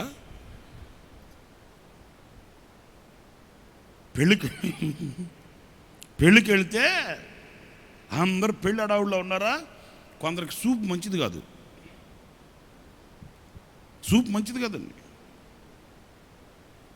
వాళ్ళకి అర్ధరాత్రి కూడా మనం నల్ల కళ్ళజోడు వేయాలి, లేకపోతే మనం ఏమి ఉండవు. ఇక అందరు పెళ్ళి అడావుల్లో ఉన్నారు. సరే, ఆ పెళ్లి కూతురిని అలంకరించాలి. రేపు పొద్దున్న పెళ్ళి. ఆ విడిది గృహంలో చేర్చారు. ఎవరి పాటుకోళ్ళు పాపం అలసిపోయి పడుకున్నారు. ఒక ఆమెకు మాత్రం ఎవరో గిఫ్ట్ కొరకు అని చెప్పి తీసుకొచ్చారు. దాన్ని అలారం తెలుసుగా, వాచ్ అలారం, అది ఆ టేబుల్ మీద పెట్టారు. సరే, అందరు పడుకుని నిద్రపోతున్నారు. ఈమెకి అలారం మీద పడింది సూపు. భలే ఉందే, ఏం కంపెనీ, మన ఊర్లో దొరకదు ఇది. వేసే ఇక దాని మీద పడింది సూపు. ఏం చేసింది తెలుసా? అర్ధరాత్రి అందరూ ఆదముడిచి నిద్రపోతూ ఉన్నారు. కనిపెట్టుకొని సమయం దొరికింది. అబ్బా ఇదే తరుణం అనుకొని తిన్నగెళ్ళి ఆ అలారాన్ని తీసుకొని కొంగులో దాచేసి అడుగులో అడుగేసుకుంటూ ఎవరన్నా లెగుస్తారేమో అని అల్లగా వెళ్తూ ఉంది. సరిగ్గా 4 అయింది. 4 కాగానే మోగింది. ఏంటది? దొంగిలించింది దేన్ని?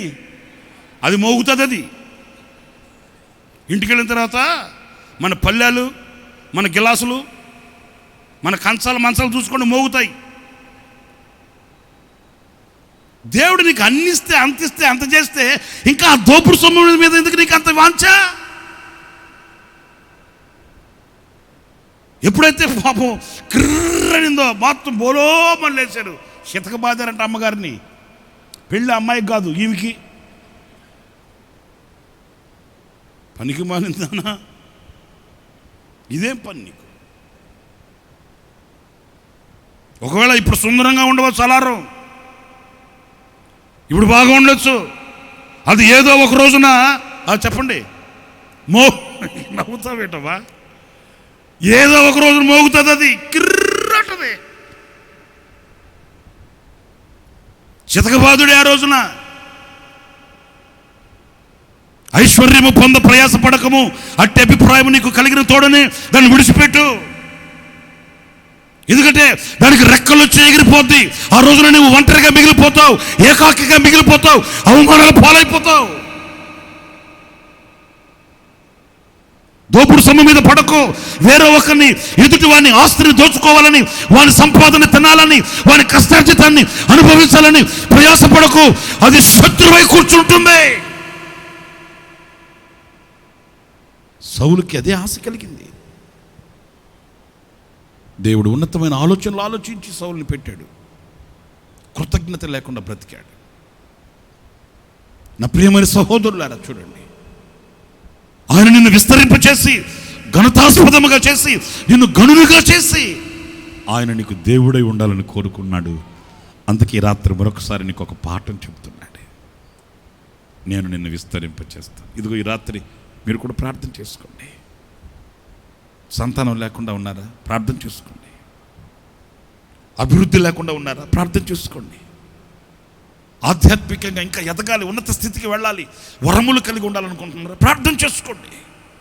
ఈ నెల నా దేవుడు మీ ఆశను తీర్చి మిమ్మల్ని విస్తరింపచేసి గనులుగా చేయునుగాక. మీ నోట శ్రేష్టమైన కీర్తన, స్తోత్ర గీతం మీ నోట ప్రభువుకి కలుగుగాక. నా దేవుడు అలాంటి దీవెన, ఆశీర్వాదం మీ మీద ఆయన వర్షము వల్లే కురిపించునుగాక. ఆఖరిగా ఇంకొక మాట, ఒక 5 నిమిషాలు. అదేంటంటే మూడవది 21వ వాక్యానికి రండి. పుట్టినవాడు వారికి రాజుగా ఉండును, వారిలో పుట్టినవాడు వారికి రాజుగా ఉండును, వారి మధ్యను పుట్టినవాడొకడు వారిని నేలును. నా సమీపమునకు వచ్చుటకు ధైర్యము తెచ్చుకుని వాడెవడు? ఎవడుకుంది ధైర్యం? ఎవడు పడితే వాడు దూర సలాం పెట్టి సంతకం పెట్టి గుండు గీంచుకొని పసుపు రాసుకొని వెళ్ళిపోతున్నాడు. ఎవడి దగ్గరికి రావట్లే, ఆకారం వికారం అయిపోతుంది. ఎవరా దేవుడిని చూసావా? చూసే లోపల నెట్టేశారండి వాళ్ళు అని చెప్తున్నాడు. ఎట్టున్నాడు దేవుడు? నాలాగే ఉన్నాడు. నీలాగంటే గుండేసుకునే ఏమో నాకేం తెలుసు. ఈరోజు మనిషికి దేవుడు ఎట్లా ఉన్నాడో తెలియట్లే. దేవుని దగ్గర నుంచి పారిపోయి మనిషి ఎంతవరకు వచ్చేసాడో తెలుసండి. దేవుడు ఏ రూపంలో ఉంటాడు, ఏ స్థితిలో ఉంటాడు, ఏ స్థానం ముందు ఉంటాడు, ఆయన పోలికేంటో అర్థం కాక కప్పలు గయ్యం లేస్తే కప్పదేవుడా, కుక్కలు బోలేస్తే కుక్క దేవుడా, గాలి బోని కొడితే గాలి దేవుడా. చూసావా? అట్లా ఉంటాయి. అటాచ్మెంట్ అన్నమాట, డిజిటల్ మిక్సింగ్ అన్నమాట. వర్షం ఈడ్చి కొడుతుందంటే వానదేవుడా. వానదేవుడా ఏంటి, కుక్క దేవుడా ఏంటి, పిల్లి దేవుడా ఏమో తెలిస్తే కదా. అంతగా దూరమైపోయి, అంతగా పారిపోయి ఈరోజు దేవుని రూపమేంటో, దేవుని పోలికేంటో గుర్తెరగని స్థితికి దిగజారిపోయాడు. అయితే నా దేవుడు చెప్తాడు, మీ స్థితిని నేను తీసివేసి నా సన్నిధికి వచ్చినట్లుగా నేను వారిని చేరదీస్తాను. గట్టిగా చప్పట్లు ప్రభువుకి. Praise the lord, hallelujah, praise the lord. నేను వారిని చేరదీస్తాను నా సన్నిధికి వచ్చినట్లుగా. ఇక భయభయంతో అమ్మో దేవుడు అంట కొడతాడంట, గొంతు మీద కాలేస్తాడంట, తొక్కేస్తాడంట, 4 బయటకు వచ్చేస్తాడంట. అమ్మో మనోళ్ళు చిన్న సామ్యులు, పెద్ద సామ్యులు పేర్లు తెలుసా మీకు? తెలుసా తెలీదు? ఏం పేరు? చిన్న సామ్యులు. మీ అన్న పేరు అంటే పెద్ద సామ్యులు. మధ్యలో సామ్యులు లేడా? ఎందుక చిన్న సామ్యులు పెద్ద సామ్యులు ఇంకో పేరు పెట్టుకోవచ్చు కదా అంటే, మా అమ్మగారు మొక్కుకుందంట, ఎంతమంది పుడితే ఎంతమందికి సామ్యులు పెట్టుకుంటానని మొక్కుందంట. దేవుడు 2 ఆమె అని చెప్పాడు దేవుడు. లేకపోతే నమ్మడం పెరిగిపోదు. చిన్న సామ్యులు, పెద్ద సామ్యులు, 3వ సామ్యులు, 4వ సామ్యులు. ఇదే హరిశ్చంద్ర నాటకమా? భయం. ఆ పేరు పెట్టుకోకపోతే దేవుడు రాత్రికి వచ్చి తొక్కుతాడేమో. ఈరోజు దేవుడు అంటే హృదయంలో అదే కలిగింది. ఆయన ప్రేమ కలిగిన వాడని, వాత్సల్యత కలిగిన వాడని, కనికరం కలిగిన దేవుడని, ఎత్తుకునేవాడని, కన్నీళ్లు తుడిచేవాడని, ఆయన మనల్ని గోరుముద్దులతో పెంచేవాడని. ఆ ప్రేమ పెరగట్లేదు, భయం పెరిగిపోయింది. అక్రమమును బట్టి, పాపమును బట్టి. యాడమ్ అప్పుడేమో ఆ స్వరం వింటే పరిగెత్తుకుంటూ వచ్చేవాడు. ఇప్పుడు లేడు. ఎక్కడున్నావా? చెట్టు చోటున ఉన్నాను. చెట్టు చోటు కిందకి వెళ్ళావా? భయం వేస్తుంది. ఎందుకు భయం వేస్తుంది? తిన్నానుగా. ఏం తిన్నావు? గోంగూర మాంసమా?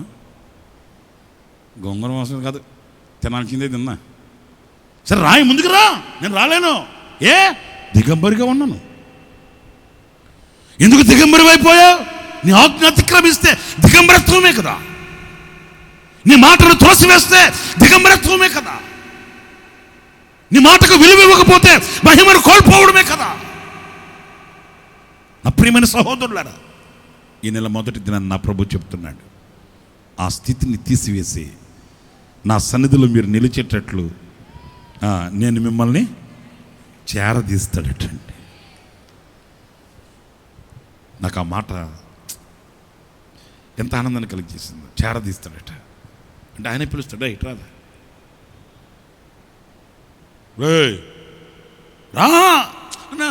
రారా దగ్గరికి రారా పిలిచి దగ్గర కూర్చోబెట్టుకొని ముద్దుగా మాట్లాడతాడు, చేరదీస్తాడట.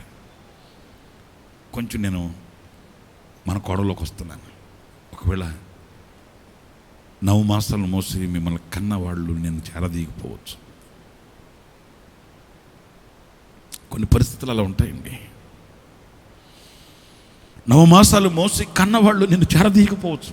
వికృత రూపం, కఠినమైన సోలాల లాంటి సూపులు చూడవచ్చు నిన్ను. కానీ రాత్రి నా దేవుడు నిన్ను కన్నవాళ్ళ కంటే మెన్నగా చేరదీస్తాడు. ఆయన పిలుస్తాడు. ఒకవేళ నేను కట్టుకున్నవాళ్ళు, ఆప్తులు అనుకున్నవాళ్ళు, నా ప్రాణమిత్రులు అనుకున్నవాళ్ళు, నా ప్రాణం అనుకున్నవాళ్ళు ఒకవేళ నేను చేరదీయకపోవచ్చు. నీ స్థితిని బట్టి, నీ బుద్ధిని బట్టి, నీ యొక్క ఆచారాన్ని బట్టి. కానీ నా దేవుడు ఈ రాత్రి నీతో చెప్తున్నాడు, నేను నీకు దేవుడినై ఉంటాను. ఎలాగో తెలుసా? నా సన్నిధిలో నిలుచున్నట్లుగా నిన్ను చేరదీసి, ఊరకనే కాదు, మాటలతో కాదు, నేను నీకు దేవుడినై ఉంటాను. నేను నిన్ను చేరదీసి నీ బాగోగులు తెలుసుకొని, నేను చెప్పనవద్దా? అంతేలే, ఇదేం పోయా, నా సిగ్గుని తీసుకోమంటారు. నేను స్కూల్కి వెళ్ళింది ఎన్ని సంవత్సరాలకు తెలుసా? రే ఏనంటారా బాబు, నాకు స్కూల్కి వెళ్ళేసరికి చెప్పనవద్దా? నాకే సిగ్గేస్తుంది. వెళ్ళేవాడిని కాదు. స్కూల్కి తీసుకెళ్తే ఎంత దూరం కాదు, ఇక్కడ నుంచి మన కొండంత దూరం ఉంటుంది మా ఊర్లో స్కూలు, ఆర్సీఎం స్కూలు. తీసుకెళ్తే ఏం ఏడ్చేవాడు నాకు బాగా తెలుసు. కింద పడి దొల్లాడేవాడిని. ఓయమ్మో ఓ నాయన, ఏమో నా యాస్తుడు కొట్టుకుపోయినట్టు. ఓయమ్మో ఓ నాయన. ఆ సార్కి అప్పగించి నన్ను మా అమ్మ కానీ మా నాన్న కానీ ఇంటికి వెళ్ళేసరికి వాళ్ళకంటే ముందు వెళ్ళిపోండేవాడిని. ఎందుకంటే అడ్డదారులన్నీ బాగా గుర్తుపట్టాను. పొలాల్లో వాళ్ళు రోడ్డు మీద, పొలాల్లో వాళ్ళకి పాపం వాళ్ళకి తెలియదు కదా, వాళ్ళు రోడ్డు మీద తిరిగి అట్లా ఇంటికి వెళ్ళేసరికి వాళ్ళకి ఆహ్వానం పలికేవాడిని నేను. ఎట్టొచ్చేవరా నాయన, అట్లా వెళ్ళేవాడిని కాదు.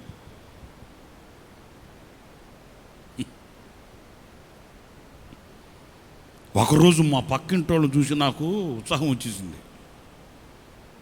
ఆ పక్కింటి వాళ్ళు పిల్లలు, వాళ్ళు మా ఇంటి ప్రక్కనే సతీష్, సుమేష్, శిరీష్, వాళ్ళ ముగ్గురు అన్నదమ్ములు. మా అమ్మ మా నాన్న వాళ్ళు బాగా ఉండేవాళ్ళు, ఒక ఫ్యామిలీ లాగా.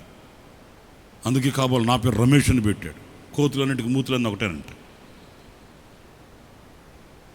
వాళ్ళు ఒక రోజున టక్కు టై షూటు బూటు వేసుకుని స్కూల్కి వెళ్తుంటే వాళ్ళని చూసి నాకు ఉబలాట వచ్చింది. ఏది ఎప్పుడు స్కూల్ అంటే పడినోడికి. మనం కూడా స్కూల్కి వెళ్తే అట్లా సిద్ధపడచ్చు కదా అని చెప్పి మా ఇంట్లోకి వెళ్ళి మా అమ్మని తొందర చేశాను. నేను వెళ్తా స్కూల్కి, ఓ అబ్బో ఎలక్షన్ వచ్చిందయ్యో అన్నట్టు మా అమ్మ, ఓరే నాయన వీడికి బుద్ధి పుట్టిందిరా బాబు అని చెప్పి నిక్కరు సొక్కా వేసి, నాయన ఎళ్ళు నాయన అంటేనే ఇట్లా వెళ్తామా, వాళ్ళు టక్ చేసుకున్నారుగా, సొక్క లోపలికి దోపో టక్ చేయి అట్లాంటి మా అమ్మ టక్ చేసింది, బెల్ట్ కట్టింది. మళ్ళీ వాళ్ళకి పుస్తకాలు బ్యాగ్ ఉందిగా, అట్లాంటి నాకు బ్యాగ్ ఎక్కడి నుంచి వస్తుందంటే అప్పుడే నాకు అరుణోదయమయ్యా. మనకు అప్పుడే స్కూల్కి వెళ్ళాలనిపించి మనకు బ్యాగ్ ఎక్కడి నుంచి వస్తుందంటే, మా అమ్మకి కొంచెం తెలివి ఎక్కువ, భలే జ్ఞానం మా అమ్మకి. ఆమె ఏం చేసిందో తెలుసా, నాకు బ్యాగ్ కావాలి, బ్యాగ్ లేకపోతే స్కూల్కి వెళ్ళను అంటే ఆ బైబిల్ పెట్టుకుపోయి బ్యాగ్ సంచి ఒకటి ఉంది అక్కడ ఆ గోడకు తగిలించి, ఆ సంచిలో ఈనాడు పేపర్లన్నీ నొక్కి ఇప్పుడు వాళ్ళు వెనక బ్యాగ్ తగులుచుకుని వెళ్ళారు కదా, నాకు అట్లా బ్యాగ్ అప్పటికప్పుడు ఎక్కడి నుంచి వస్తుందేంటి, నాకు బాగా గుర్తండి. మా అమ్మ ఆ సంచిని ముందుకు తగిలిచ్చి ఈ సంఖంలోంచి మళ్ళీ వెనక దోసింది వెనక్కి. ఇంటర్నేషనల్ కంపెనీ బ్యాగ్ అయిపోయింది అది, ఎవడు ఏ కంపెనీ వాడు ఉన్నాడు అట్లాగా. నాకేం తెలుసు, అదే బ్యాగ్ అనుకుని సంబరం అనుకుని సంఖాలు తగిలించుకున్నాను. ఇంకా టై కొట్టు అంటే టై ఆడి నుంచి వస్తుందేంటి, మా అమ్మ చెప్పారుగా కొంచెం తెలివిగా పనిచేస్తుంది మా అమ్మ. టై కొట్టు అంటే మసిగుడ్డ ఆడుంది, ఒక మసిగుడ్డ బర్రని చెప్పి ఒక ఉరేసింది ఇక్కడ అంతే. మసిగుడ్డను చూసుకుని ఏం మురిసిపోయాను, నా టై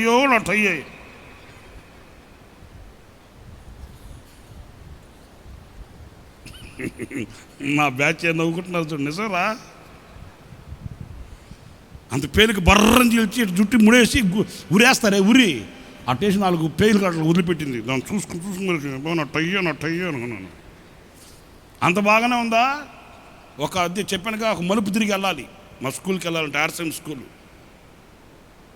దేవుడా, నేను ఆ రోజు నా స్కూల్కి వెళ్తామని వెళ్తుంటే పరుగుని వెళ్తుంటే ఒకడేం చేశాడు, ముఖానికి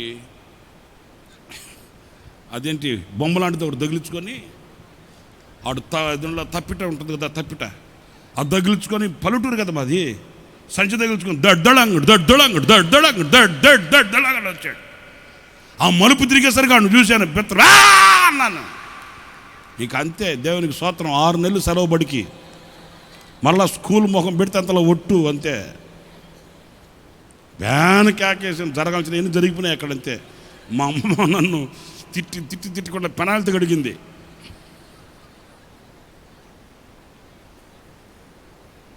నాకు ఆ భయం పోవడానికి దానమయ్య గారని, మాకు ఆర్సీఎం స్కూల్లో దానమయ్య గారు అని ఉన్నాడు. ఆయన పడ్డ పాటలు అంత ఇంత కాదు, నన్ను చేరదీయడానికి, ఆ భయం పోవడానికి. నన్ను ఆయన దానమయ్య గారు అంటేనే భయం బడిలో కొడతాడు, ఆయన బెత్తం ఎత్తుకుని తిరుగుతూ ఉంటాడు ఊర్లో. అట్లాంటి ఆయన పాపం నా కోసం బెత్తం పక్కన పెట్టి నన్ను బుజ్జగించి, రే రారా, ఏమన్నా రారా, కూర్చో, ఏం రా నాన్న, కూర్చో. నాకు అవన్నీ గుర్తు చేయండి. అరే, నా భవిష్యత్తు కోరిన ఒక బడి పంతులే అంత అట్లా చేరదీస్తే, నా కొరకు రక్తం కార్చిన నా తండ్రి ఎలా చేరదీస్తాడు నన్ను? నా కొరకు ప్రాణం పెట్టిన నా తండ్రి ఎలా చేరదీస్తాడు? నేను బెత్తం చూసి భయపడిపోయాను. దేవుడు నన్ను శిక్షిస్తాడేమో నన్ను కంగారు పడిపోయాను. కానీ ఆయన అంటాడు, నేను నీకు దేవుడినై ఉండు నిమిత్తమై నా సన్నిధిలో నిలుచున్నట్లు నేను నిన్ను చేరదీస్తాను, నా ప్రేమను చూపిస్తాను, నా కరుణను చూపిస్తాను, నా కటాక్షాలను చూపిస్తాను, నన్ను నా గుండెలో నిన్ను చేర్చుకుంటాను. లేచి నిలబడండి, ప్రార్థన చేసుకుందాం.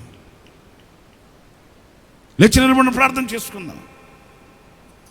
మనుషులు త్రోసివేయవచ్చు, అధికారులు త్రోసివేయవచ్చు, కన్నవాళ్ళు కొన్నవాళ్ళు ఒకవేళ విషపు చూపులు చూడవచ్చేమో, కానీ నా దేవుడు నిన్ను చేరదీసేవాడు, కౌగులించుకునేవాడు, ఎత్తుకునేవాడు, హత్తుకునేవాడు, నేను ఉన్నాను అని ధైర్యపరిచేవాడు.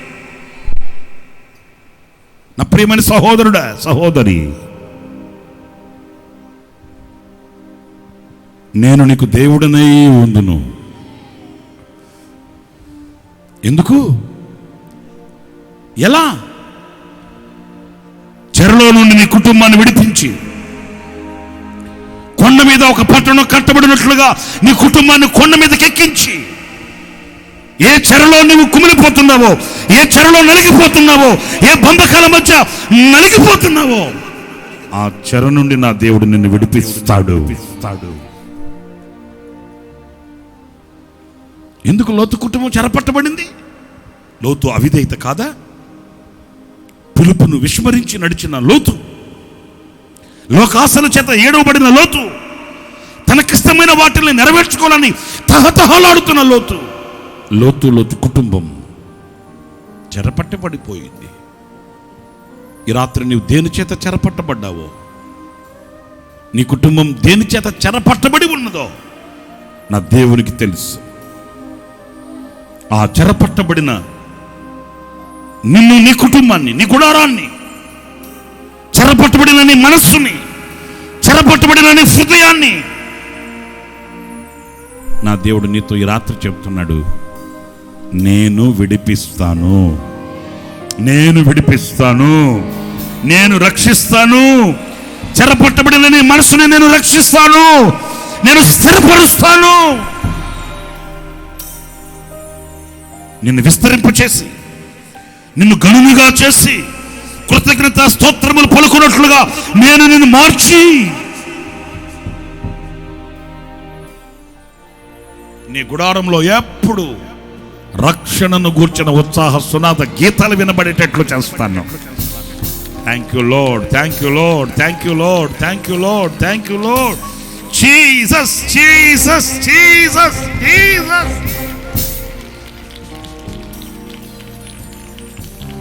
Oh God, hallelujah, hallelujah, hallelujah, hallelujah, hallelujah. రక్షణను గూర్చిన ఉత్సాహ సునాద గీతాలు వినబడినట్లు, రక్షణను గూర్చిన ఉత్సాహ సునాద గీతాలు వినబడినట్లు, నీ కుటుంబం ఒక రక్షణ సునాదముతో నింపబడినట్లుగా ఆయన ప్రభావం, ఆయన మహిమ, ఆయన స్తుతి,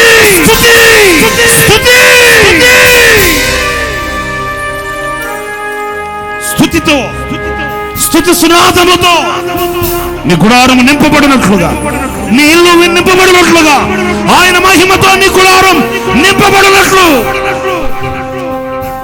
నా ప్రియమైన సహోదరుడా, నువ్వెరగని నీ జీవితంలో ఒక సంతోషం ఆయన కలుగు చేస్తాడు, ఆయన కలుగు చేస్తాడు. నీ గుడారం వెలుగుమయం అవుతుంది, నీ గుడారం ప్రకాశిస్తుంది, నీ గుడారము వర్ధిల్లుతుంది, నీ గుడారము వర్ధిల్లుతుంది. చీకటి తొలగుతుంది, వెలుగు కలుగుతుంది.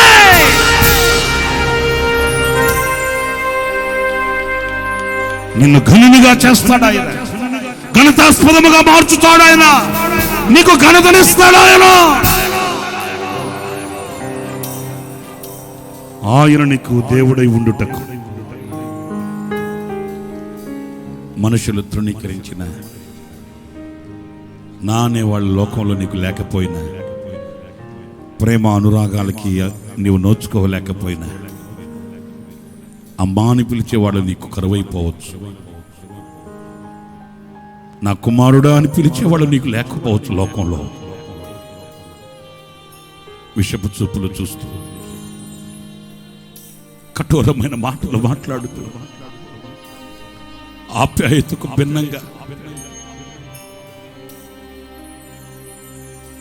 రాళ్ళు రువ్వినట్లుగా గాయపరుస్తున్నారేమో. గాయాల పాలైన నీ మనస్సుని, గాయాల పాలైన నీ హృదయాన్ని నా దేవుడు చేరదీవస్తున్నాడు, నా దేవుడు చేరదీస్తాడు, నా దేవుడు కౌగులిలో చేర్చుకుంటాడు, నా దేవుడు నిన్ను ఎత్తుకుంటాడు, నేను ఉన్నాను అని ధైర్యపరుస్తాడు, ఆయన నీ కన్నులు తుడుస్తాడు.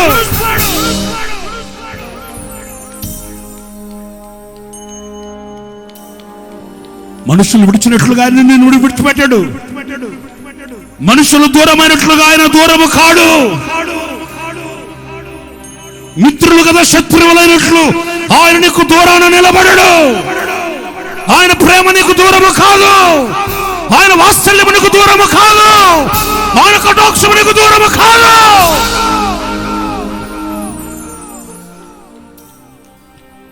ఎంత దయగల దేవుడు.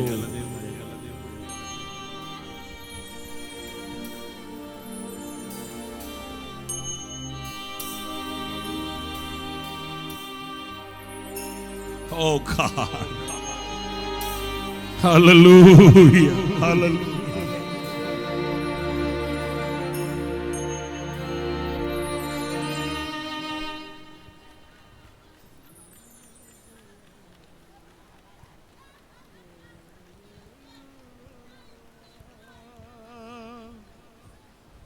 దేవా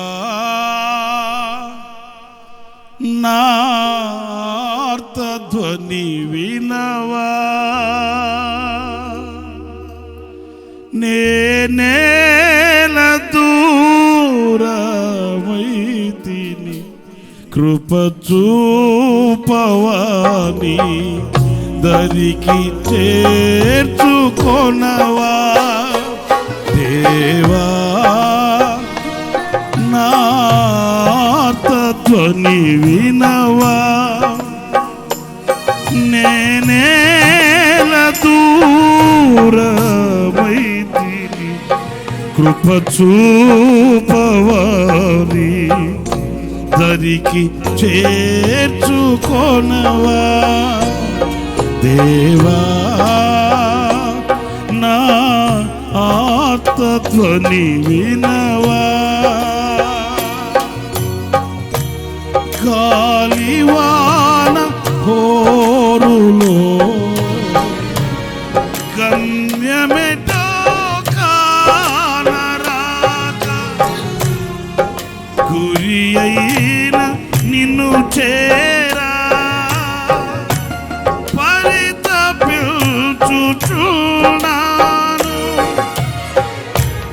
గాలివాన హోరులో గమ్యమెటో కానరాక, గురి అయిన నిన్ను చేరా పరితపిల్చుచున్నాను.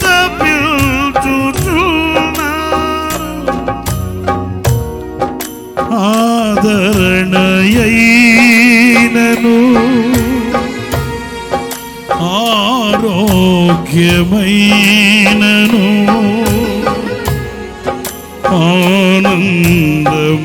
ఆనందమైనను నీవే కదా.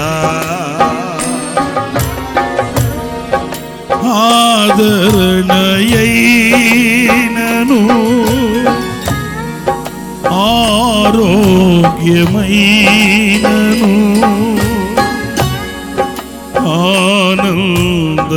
ఆనందమైనను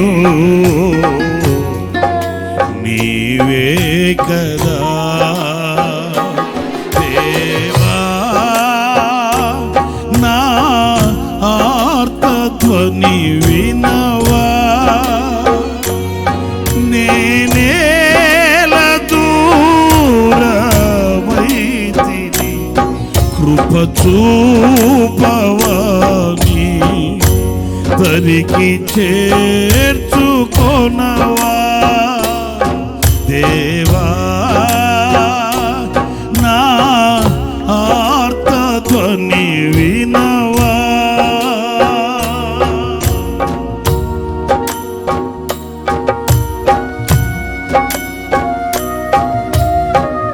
ఎందుకు చెదరిపోయావు?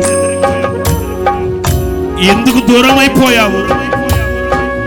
చెరపట్టబడినట్లు, చేదైన అనుభవాలను స్వీకరించినట్లు ఎందుకు ఒంటరిగా మిగిలిపోయావు? ప్రభువా నన్ను క్షమించమని, ప్రభువా నన్ను చేరదీయమని, ప్రభువా నన్ను కౌగిలించుకొనమని, ప్రభువా మరొక తరుణాన్ని అనుగ్రహించమని ప్రార్థించగలవా? అంతరంగ సమరములో ఆశలెన్నో విఫలము కాగా, శరణు వేడ నిన్ను చేరా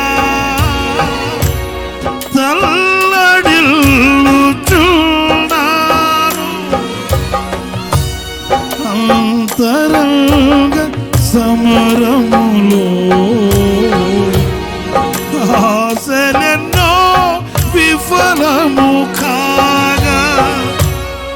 శరణు కోర నిన్ను చేరా తల్లడిల్లు చూడా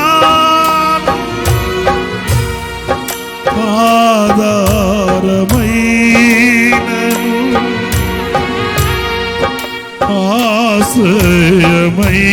ఆశ్రయమైనను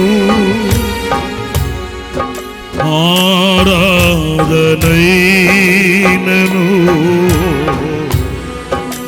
నీవే కదా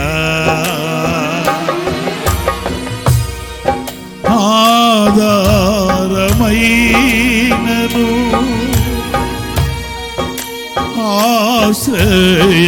ఆశ్రయమైనను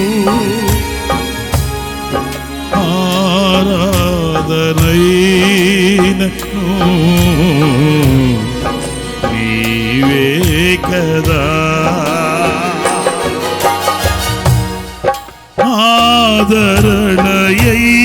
ఆదరణయైనను ఆరోగ్యమైనను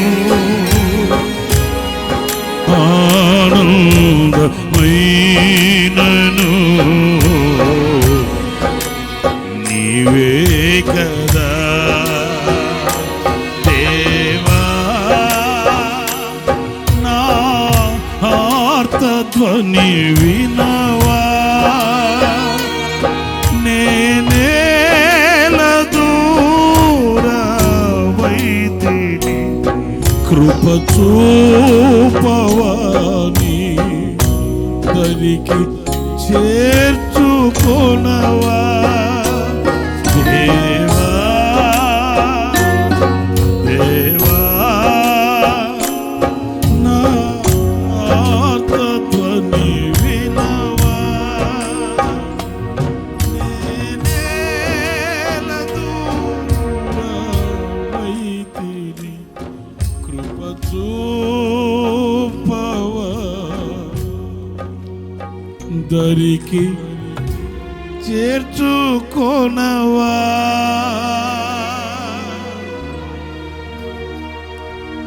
దేవా నా ఆర్తధ్వని వినవా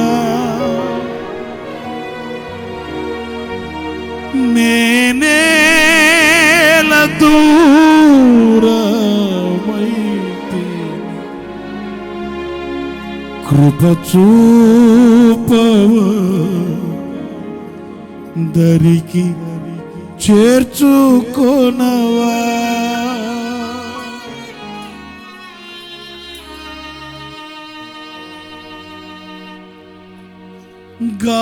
గాలివాన పోరులో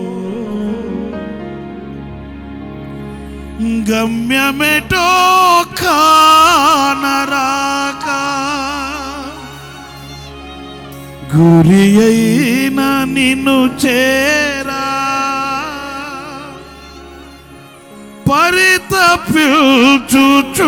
పరితపించుచున్నారు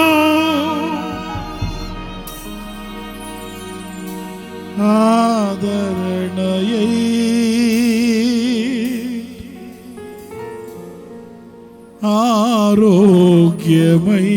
ఆరోగ్యమైనను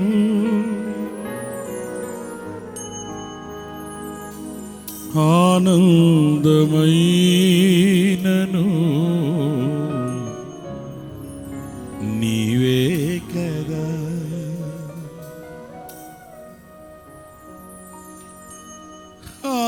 ఆధారమై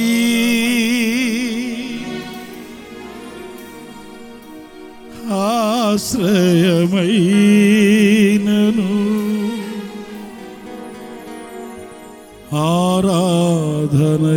ఆరాధనైనను నీవే కదా నీవే కదా నా యేసయ్యా నీవే కదా నీవే కదా ఆధారము, నా ధైర్యము నీవే కదా, నీవే కదా, నీవే కదా, నీవే కదా నా యేసయ్యా.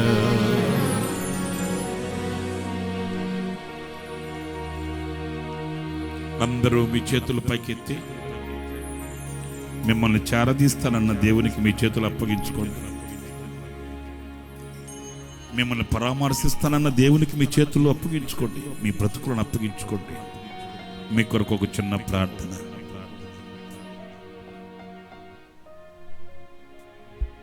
పరిశుద్ధుడైన తండ్రి, ఆశ్చర్యకరుడని స్తోత్రాలు. గతించిన 9 నెలలు నీ కృపలో మమ్మల్ని దాచి భద్రపరిచి ఈ 10వ నెల ఈ మొదటి దినమున ఈ వాగ్దాన సందేశ కుడికు మమ్మల్ని సజీవులుగా నడిపించి ఇంతవరకు ఆశీర్వాదకరంగా ఈ కుడికిని జరిగించారు. మీరు మా మధ్యలోకి దిగివచ్చి నేను మీకు దేవుడినై యుందును, మీరు నాకు ప్రజలై యుందురు అని వాగ్దానం చేసినందుకై నీ కృతజ్ఞతాస్తుతులు చెల్లిస్తున్నాను. చెరపట్టబడినటువంటి గుడారమును, జీవితాలను, మనసులను మీరు విడిపిస్తానని వాగ్దానం చేశారు తండ్రి. మిమ్మల్ని విస్తరింపచేసి మిమ్మల్ని ఘనులుగా చేసి కృతజ్ఞతాస్తుతులు చెల్లించేవారిగా, సంబరపడు వారి స్వరములు వినబడేటట్లుగా చేస్తానని మీరు సెలవిచ్చినందుకు ఆయనకి స్తోత్రాలు. నీ సన్నిధికి రావడానికి ధైర్యం చాలక దూరాన నిలిచినటువంటి ప్రతివానిని చేరదీస్తానని మీరు సెలవిచ్చినందుకై నీకు స్తోత్రములు చెల్లిస్తున్నాను తండ్రి. ఇంత గొప్ప దేవునిగా మీరు మాకున్నందుకై, మీరు ఇక మీదట మాకు దేవుడిగా ఉండి నడిపించబోతున్నందుకై నీకు స్తోత్రాలు. ఎంతో దుఃఖముతో ఆవేదనతో మీరు మాట్లాడాలని నీ సన్నిధిలో ప్రభువా చెవియొగ్గి నీ మాటలను ఆలకించినటువంటి నీ బిడ్డలు ఈ వాగ్దానాన్ని విశ్వసిస్తూ ఉన్నారు. నిశ్చయంగా ప్రతి ఒక్కరి జీవితంలో వాగ్దానము నెరవేర్చబడునుగాక. ఇక మీదట ఆధ్యాత్మికంగా నీ బిడ్డలు విస్తరించబడి ఘనపరచబడుదురుగాక. నా తండ్రి, మీ ఆదరణ, మీ ఓదార్పు, మీ నెమ్మది నీ బిడ్డలకు అనుగ్రహించండి.